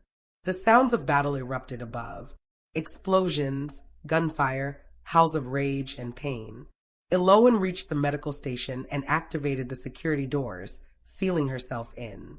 Then she prepared for what was coming. Casualties. Death. The very real possibility that Theron wouldn't survive this fight. She touched the pendant still warm against her chest. It was already broken, its magic spent when she'd initially made contact with the pack. No emergency summons would save her now. She'd have to trust that Theron and his pack were strong enough to win, and pray that when the dust settled, she'd still have the chance to tell him that she was falling too. Chapter 6. The first casualties arrived within minutes. 2 young wolves, barely adults, stumbled into the medical station with silver burns across their flanks. Behind them came Noriel, supporting Marcus, who was bleeding from a gunshot wound to his shoulder. Silver bullet, Noriel gasped. Went clean through, but he's not healing. Elowen snapped into professional mode, her training overriding her fear. Get him on the table. Noriel, I need you to hold pressure here while I extract any remaining fragments. The work consumed her. Extract silver, clean wounds, stitch and bandage. One patient after another. Some she could save. Others. A teenage girl named Thressa died on the table despite everything Elowen tried. The silver had spread through her bloodstream too quickly, poisoning her faster than Elowen could work. She was 17. I had wanted to be a teacher. Elowen didn't have time to grieve. 3 more casualties arrived, then 5, then a dozen. The medical station became a triage center, Elowen making impossible decisions about who could be saved and who was beyond help. Iskira appeared 2 hours into the battle, her healing magic nearly depleted but still working. Together they fought death with sutures and spells, bandages and sheer stubborn will. Status topside? Elowen asked between patients. We're holding. The traps worked, taking out 6 of them in the first wave.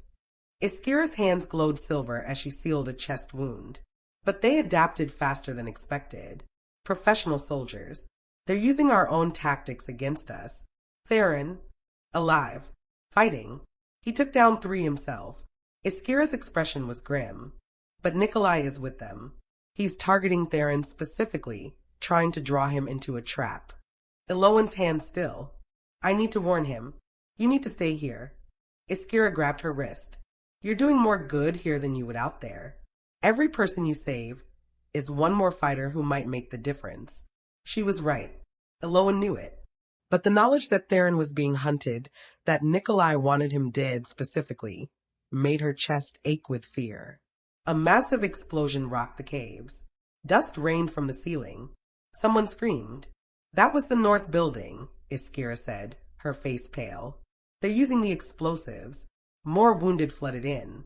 Burns, shrapnel wounds, broken bones from the blast. Elowen worked until her hands ached, until blood soaked through her clothes, until she couldn't remember what it felt like not to be terrified. Then Kaelin stumbled in, supporting Merrick, who was barely conscious. Wolfsbane grenade, Kaelin gasped. He took it head-on, protecting the younger ones. Elowen rushed to help, laying Merrick on an empty table. His breathing was shallow, labored. His skin had taken on a grayish tinge. How long ago? She was already preparing the antidote, a mixture Iskira had taught her. 10 minutes, maybe 15. Too long. Wolfsbane poisoning worked fast, shutting down organs, paralyzing the respiratory system. But Elowen had to try.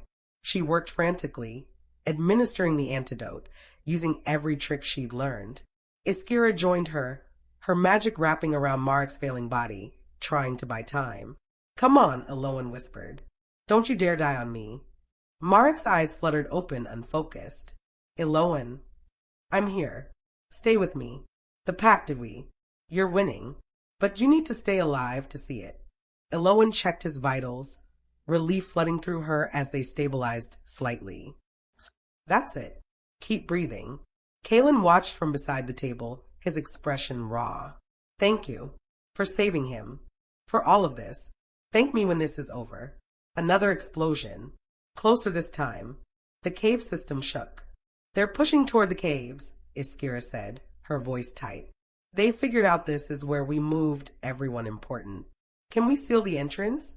Not without trapping ourselves inside." Iskira's eyes blazed silver. "We need to hold them off until the pack can regroup." Kalen straightened despite his injuries. "I'll go. Rally whoever can still fight." "You're wounded." "I'm operational." He headed for the exit, then paused. "Elowen, if Theron doesn't make it back, if something happens." He struggled with the words. "Thank you for not being your mother. For choosing us." He was gone before she could respond. The battle raged for another hour. The sounds of fighting grew closer, then receded, then surged forward again. Each time the medical station doors opened, Elowen braced herself, terrified it would be Theron's body being carried in. But he didn't come. Neither did news of whether he was alive or dead. Finally, as dawn light began filtering into the caves, the sounds of gunfire stopped. The howling ceased. An eerie silence fell over the compound. Elowen stood frozen, scalpel in hand, afraid to hope. The medical station doors burst open. Theron stood there, covered in blood and burns, his eyes blazing gold. He swept the room until he found Elowen, then crossed the distance in 3 strides. "You're alive." His hands cupped her face, checking for injuries. "Tell me you're not hurt." "I'm fine. I'm fine." Elowen's hands came up to cover his, feeling the tremor in them. "Theron, what happened? Is it over?" "We won." His voice was hoarse, exhausted. 11 hunters dead. 3 captured. Nikolai. His expression went hard. "Nikolai won't be a problem anymore. And our people..." Theron's face crumpled slightly. 12 dead. 23 wounded. But we survived. The pack survived. Elowen pulled him close, feeling him shake with reaction and exhaustion. Around them, the medical station continued its grim work, but for this moment, she just held him. "I thought I'd lost you," Theron whispered against her hair. "When they breached the cave entrance, when I couldn't get to you, I thought. I'm here. I'm safe." Elowen pulled back enough to meet his eyes. "And you need medical attention. Those burns will heal." But he let her guide him to an empty table, let her clean and bandage the worst of his injuries. Iskira appeared beside them, looking exhausted but satisfied. "The captured hunters are secured. Viola is interrogating them now." "Good." Theron winced as Elowen applied antiseptic to a deep gash across his ribs. "We need to know who hired them, what they were promised." Already getting answers. Iskira's smile was grim. Turns out professional killers become very talkative when facing a pack of angry shifters. "They've given us names, locations, transaction records." "Who was it?" Elowen asked, her hand steady despite her racing heart. "Who wanted the pack eliminated?" Theron and Iskira exchanged a look. Finally, Theron spoke. "A real estate development company. They want this land for a luxury resort." The pack's presence, the protected status of shifter territories, was blocking their permits. Elowen's hand still. "They hired mercenaries to commit genocide over a resort? Over hundreds of millions in potential profit." Theron's voice was bitter. "To them, we're just animals standing in the way of money." "What happens now?" "Now we make sure they can't try again," Theron said, emphasizing the threat of the development company that harmed their land. "We'll use what we've learned to destroy the development company, expose their crimes, make an example that ensures no one else tries this." "And the captured hunters?" "That's being debated." Theron's expression was unreadable. "Some want them executed. Others suggest turning them over to the shifter authorities. Let our justice system handle it." What do you want? Theron was quiet for a long moment. I want the cycle of violence to end. I want to find a way forward that doesn't require more death. He looked at Elowen. Your mother's betrayal taught me that revenge only breeds more revenge. Maybe it's time to try something different. Before Elowen could respond, Viola entered the medical station. The older woman looked decades older, grief etched deep in her face. Alpha. The casualty list is finalized, Viola said, her voice trembling. 12 confirmed dead, including... Her voice broke, including Draven, the boy I stitched up after his first fight, who smiled despite his pain and told me he'd be fine. Elowen's breath caught. The 17-year-old boy she'd stitched up after his first fight, who'd smiled despite his pain, who'd told her he was going to be fine. No, she whispered. Silver bullet to the chest. Viola's tears fell freely now.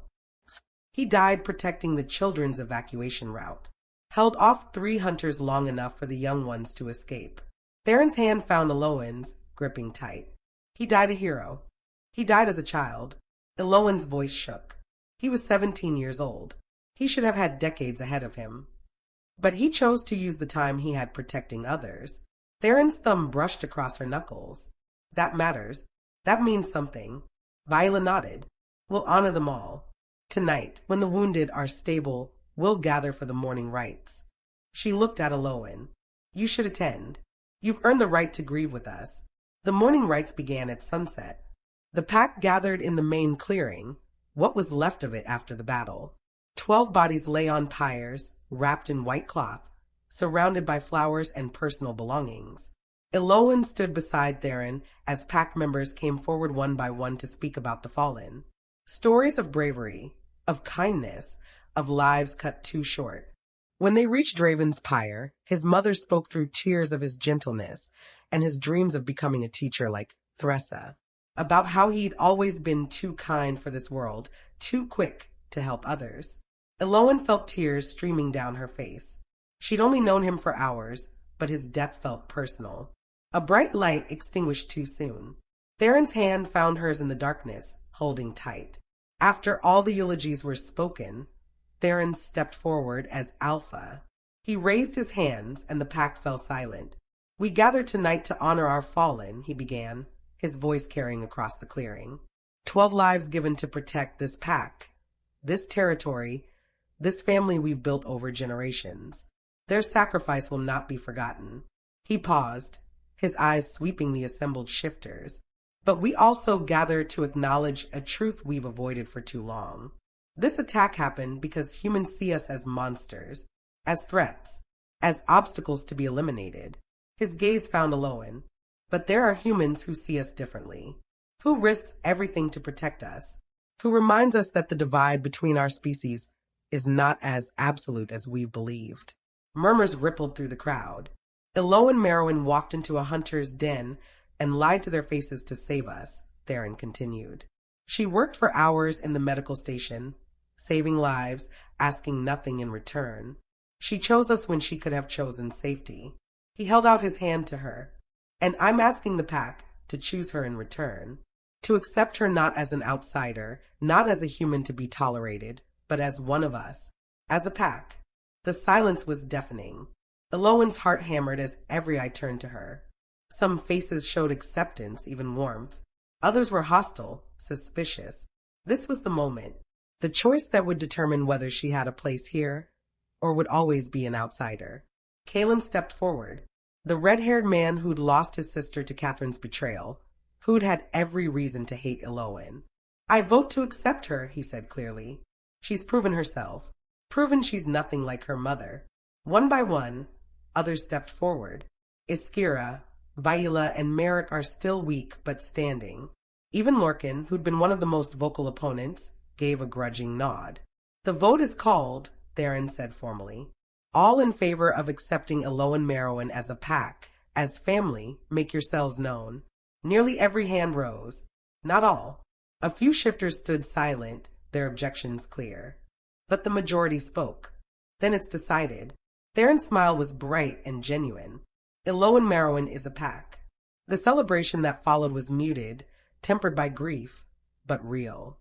Shifters approached Elowen with welcome, with thanks, with acceptance she'd never expected to find.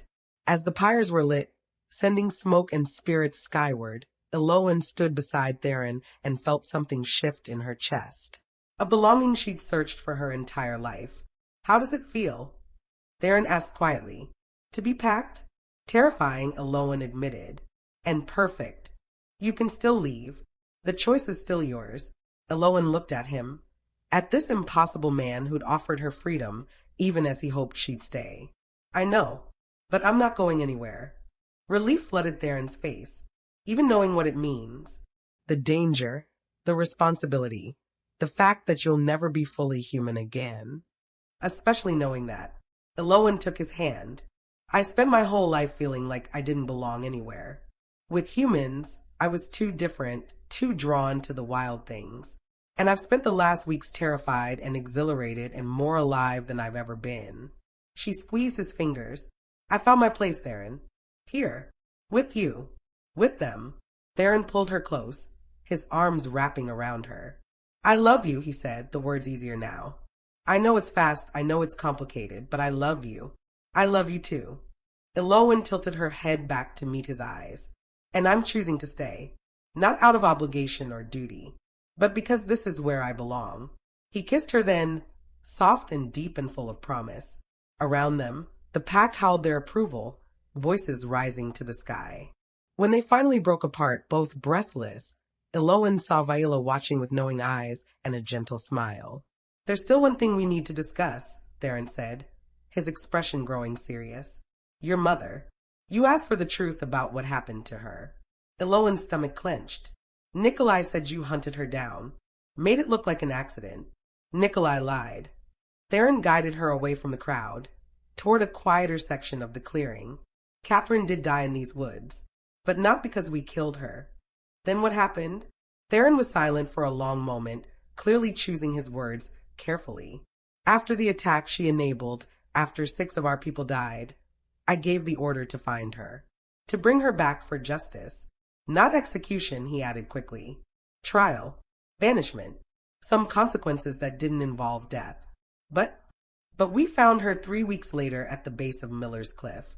She'd fallen, broken her neck. Died instantly." Theron's eyes were distant, haunted.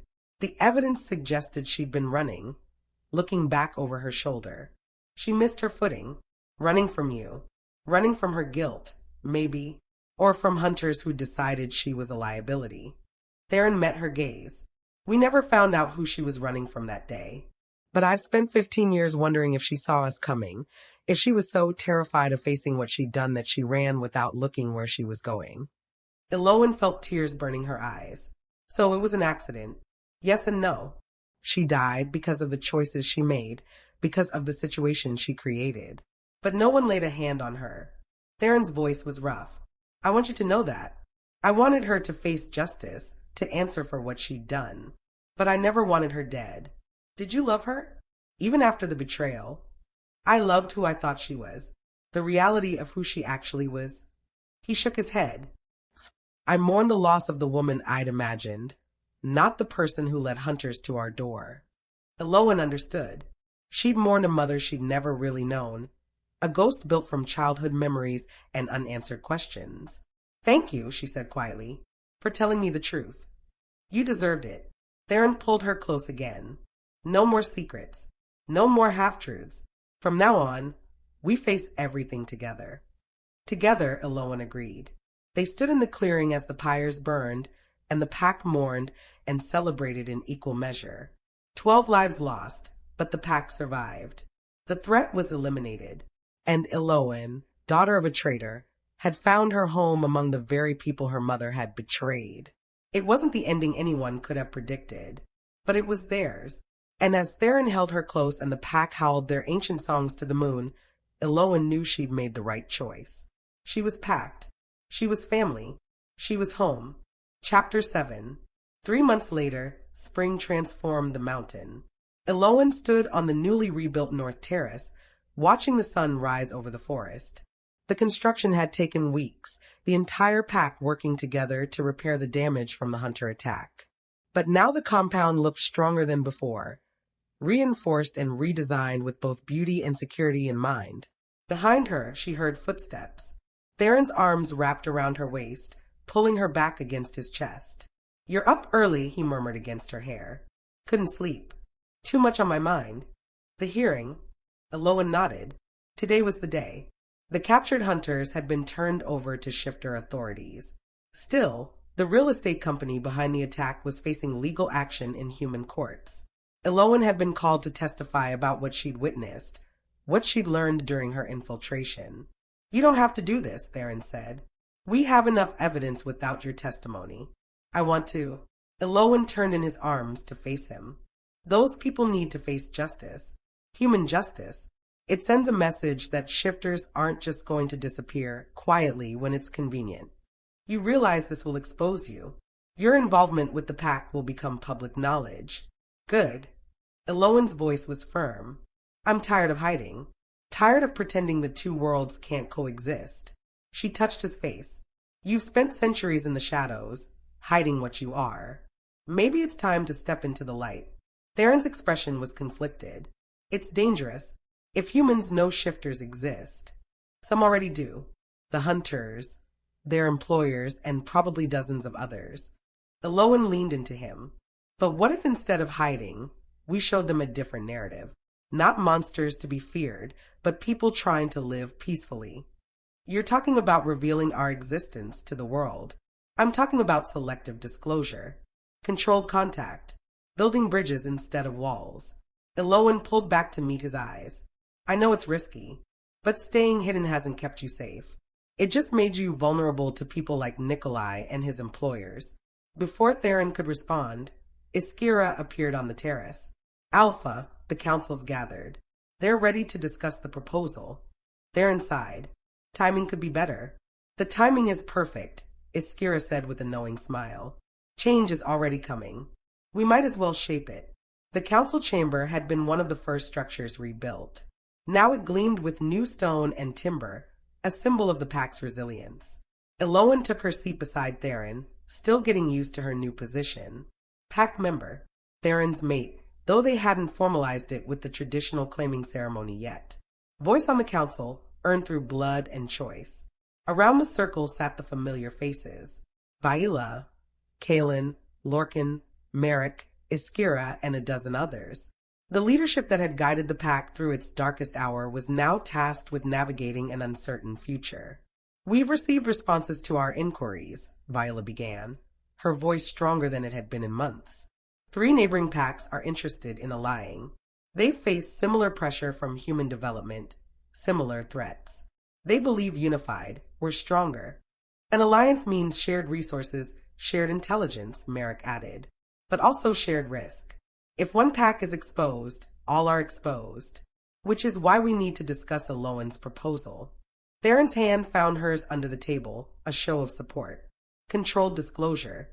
Reaching out to select humans, government officials, conservationists, people who might be allies rather than threats. The chamber erupted in debate. "It's suicide," Lorcan argued. "Humans have hunted us for millennia. Giving them confirmation that we exist is asking to be exterminated." "We're already being hunted," Kalen countered. "The development company knew about us. The hunters knew. Hiding hasn't protected us, but revealing ourselves openly?" An elderly shifter named Torin shook his head. "That's not protection. That's surrender. It's evolution," Elowen spoke up, her voice cutting through the argument. "The world is changing. Technology makes it harder to hide. Satellite imagery, DNA analysis, social media. Someone will eventually expose a shifter's existence whether you want it or not." She leaned forward. "The question is whether you control that narrative or let someone else control it for you. And you think humans will accept us?" Torin's voice was bitter. "You think they'll welcome predators into their communities?" "Some won't," Elowen admitted. "Some will be terrified, hostile, violent. But others..." She thought of the veterinary colleagues she confided in, the conservationists who'd been intrigued rather than frightened. "Others will see the value in coexistence. Will understand that shifters have been living alongside humans peacefully for centuries. We have allies already," Iskira added. "Witches, fae, other supernatural communities who've managed limited integration. We're not alone in this." The real question, Theron said, his alpha authority silencing the room, is whether we stay on this path of isolation and constant fear, or whether we risk something different. Risk trust. Risk hope. His eyes swept the council. I vote for hope. The silence that followed was heavy with possibility. Finally, Viola spoke. I've lived 300 years. I've seen empires rise and fall, seen humanity evolve in ways I never imagined possible. She smiled softly.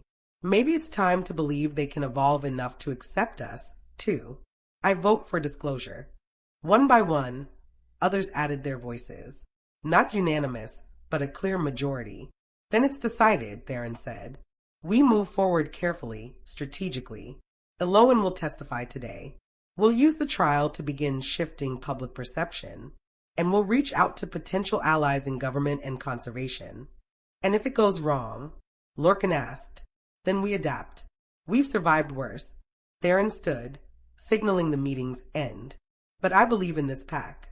I believe in our ability to build a better future. And I believe the risk is worth taking.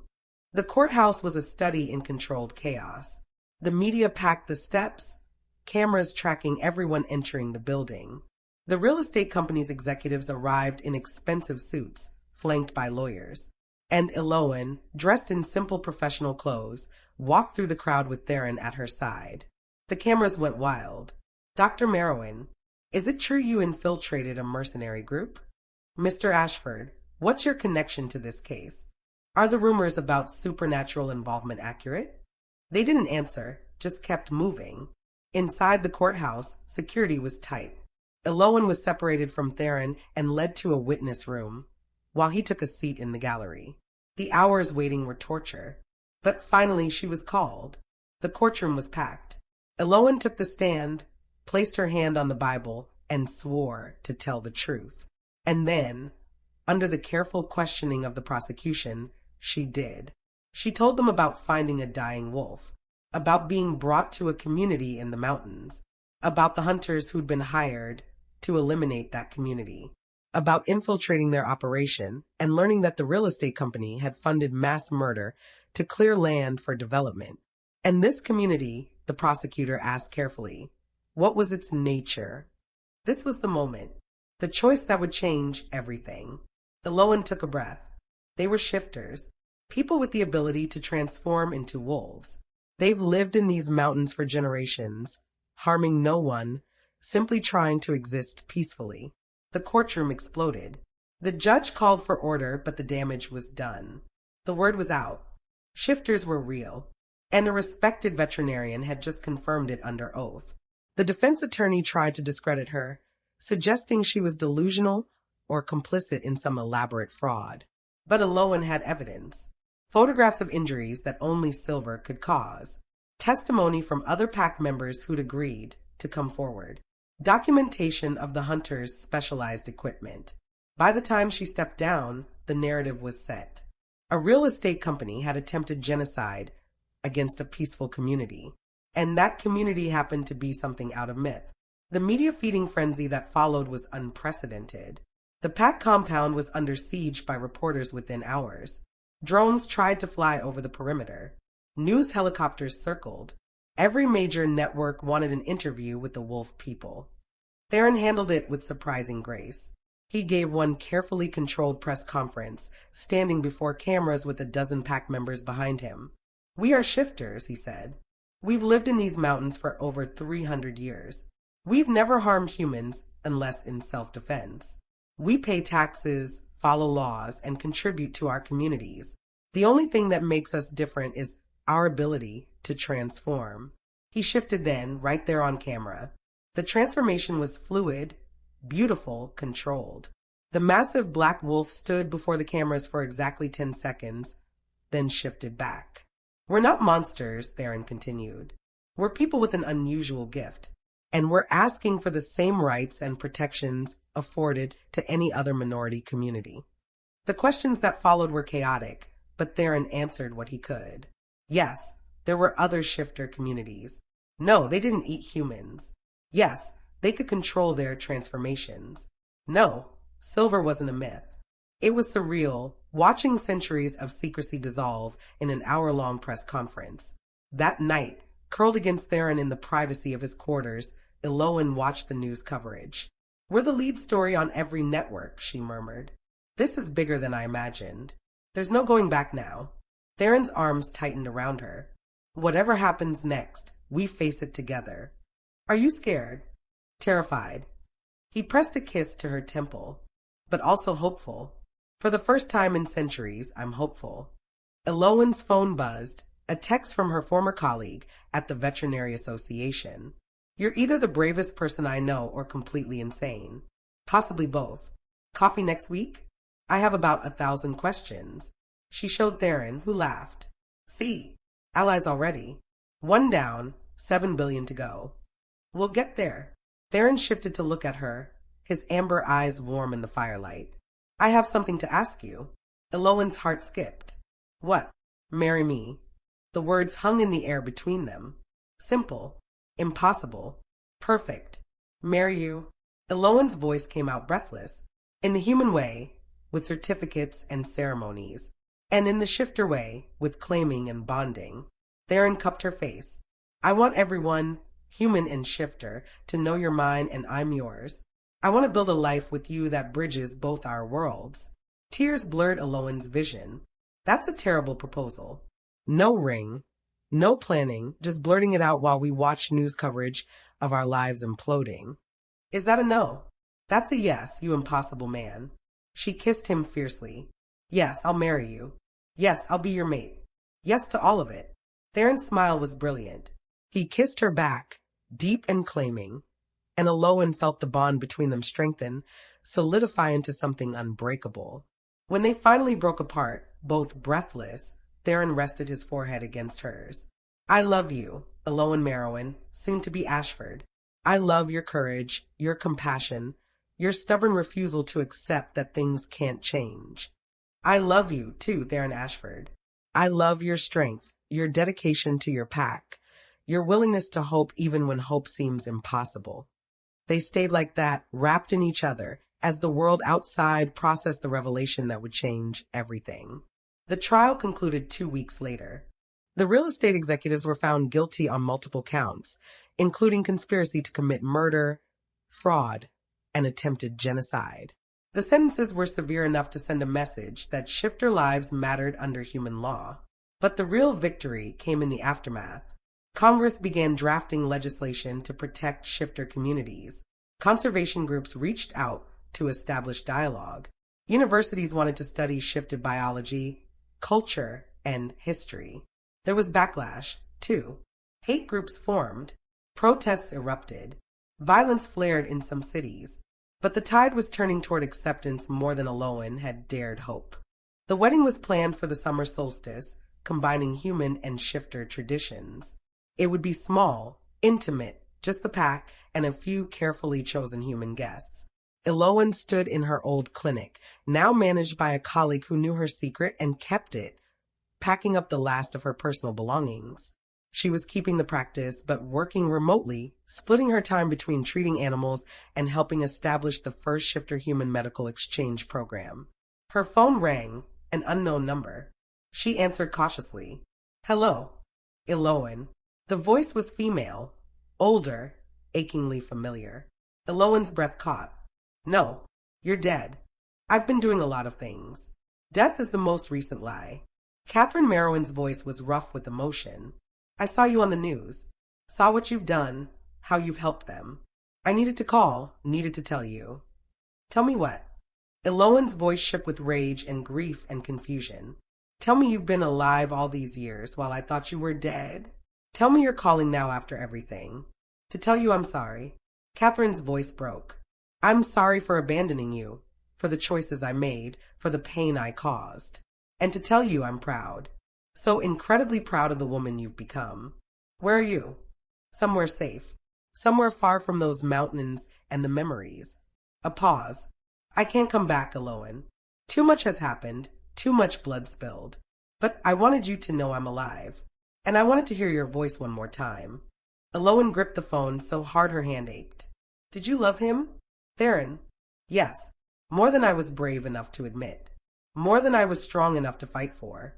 Catherine's breath hitched. Don't make my mistakes, sweetheart. Don't let fear steal your happiness. Hold on to him. Hold on to the pack. Hold on to the family you found. Mom, I have to go. But know that I love you. I always have. And I'm so sorry I was never strong enough to show it properly. The line went dead. Elowen stood frozen, the phone still pressed to her ear. Tears streaming down her face. Her mother was alive. Had been alive this whole time.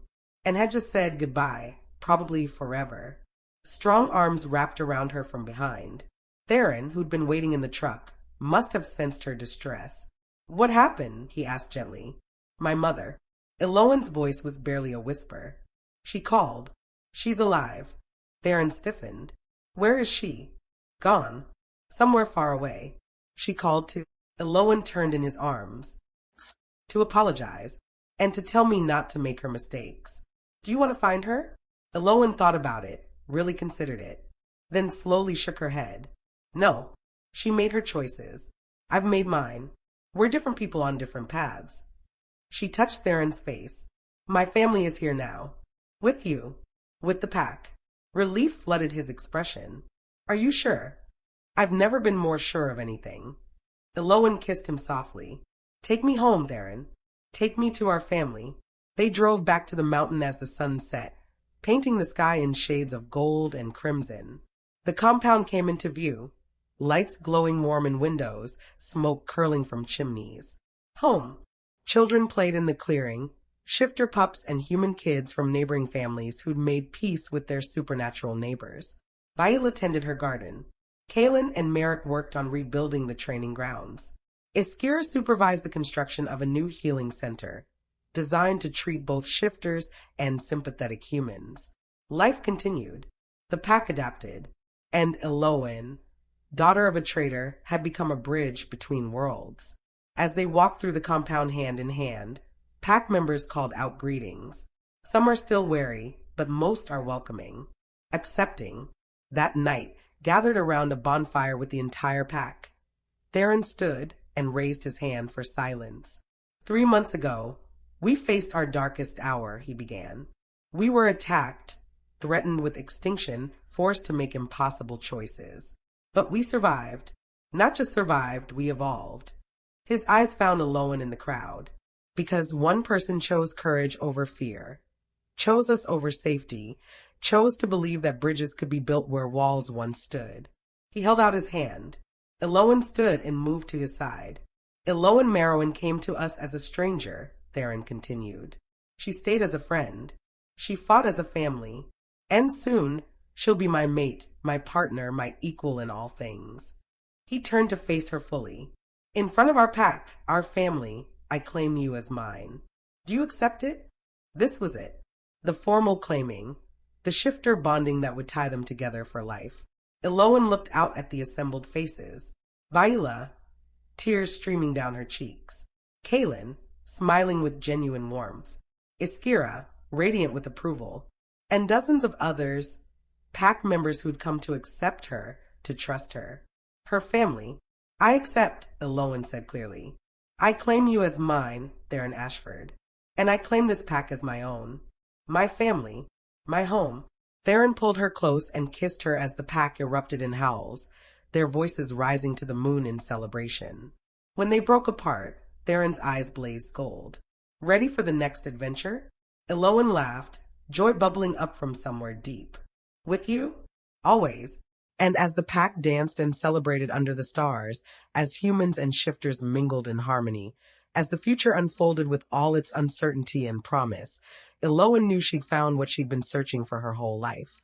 Not just love, though she had that in abundance. Not just belonging, though the pack had given her that, too. But purpose. The knowledge that her life mattered, that her choices could change the world, that bridges built with courage and love were stronger than any wall raised in fear. She was packed. She was family. She was home.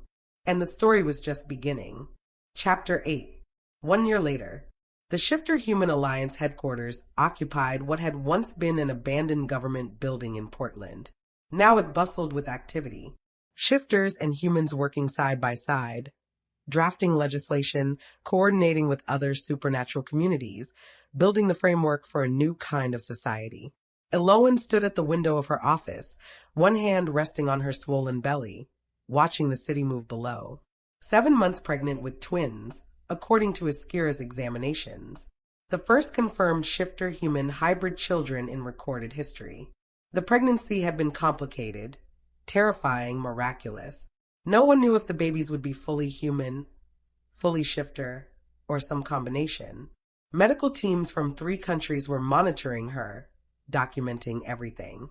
But Elowen wasn't afraid. Whatever her children were, they'd be loved. They'd be proof that the 2 worlds could not just coexist, but create something new together. You should be resting. Theron appeared in the doorway, his expression concerned. Iskira said. Iskira says a lot of things. Elowen turned to smile at her husband. They'd married 6 months ago in a ceremony that made international news. A shifter alpha and a human veterinarian pledging their lives to each other. I'm fine. The babies are fine. Stop worrying. I'll stop worrying when they're safely here. Theron crossed the room and wrapped his arms around her from behind, his hands resting on her belly. How are my little warriors today? As if in response, one of the babies kicked. Theron's face lit up with wonder, the same expression he got every time he felt them move. Active, Elowen said. They take after their father. Let's hope they take after their mother.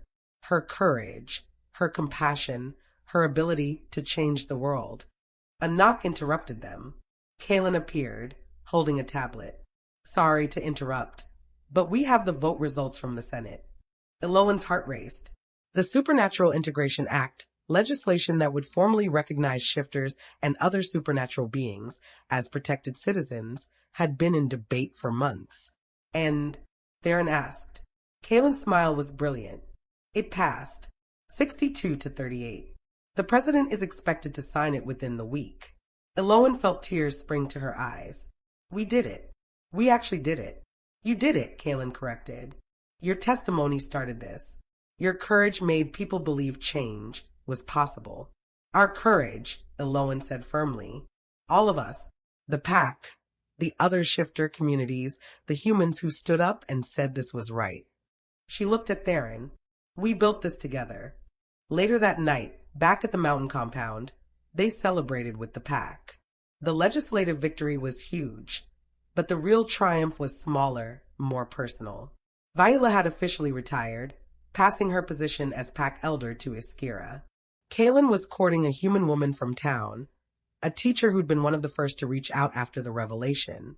Merrick had started a wilderness guide company, taking humans on supervised tours through shifter territory. Life continued. The pack evolved, and the future was brighter than anyone had dared imagine. As the celebration wound down, Elowen and Theron walked to their favorite spot, an overlook with a view of the entire valley. The moon was full, painting everything in silver light. Do you ever regret it? Theron asked quietly. Giving up your normal life? The simplicity of just being a veterinarian. Elowen leaned into him, his warmth chasing away the evening chill. Not for a second. That life was safe, predictable, empty. This, she gestured to the compound below, where their family laughed and danced and lived. This is everything I never knew I needed. Even with all the complications, the media attention, the political battles, the danger, especially with those. Elowen tilted her head to look up at him. You taught me that safety isn't the same as living. That sometimes the most terrifying choice is the right one. Theron kissed her forehead. You taught me that hope is stronger than fear. That love can bridge any divide if we're brave enough to let it. One of the babies kicked again, stronger this time. They both felt it and both smiled. They're going to change the world, Elowen said softly. These babies, and all the ones who come after, they're proof that humans and shifters aren't opposing forces. They're complementary. Like us. Like us. They stood together under the moon, Alpha and Luna, shifter and human, husband and wife. 2 people who'd found each other across an impossible divide and built a bridge strong enough to carry a future neither could have imagined. Below, the pack howled, celebrating their legislative victory and the promise of better days ahead. and Elowen Marrowyn Ashford, daughter of a traitor, mate to an alpha, bridge between worlds, howled with them. The end. If you believe in second chances, in bridges built across impossible divides, in the power of courage to change the world, then this story was for you. Comment below and tell me, would you choose safety or would you choose love? Even if love meant walking into danger, would you build bridges or walls? The choice, like Elowen's, is always yours. Don't forget to like this video. Subscribe to Wild Alpha Tales for more stories of love and transformation, and share this with someone who needs to believe that even the deepest divides can be crossed with courage and hope. Until next time, keep howling at the moon and believing in the impossible.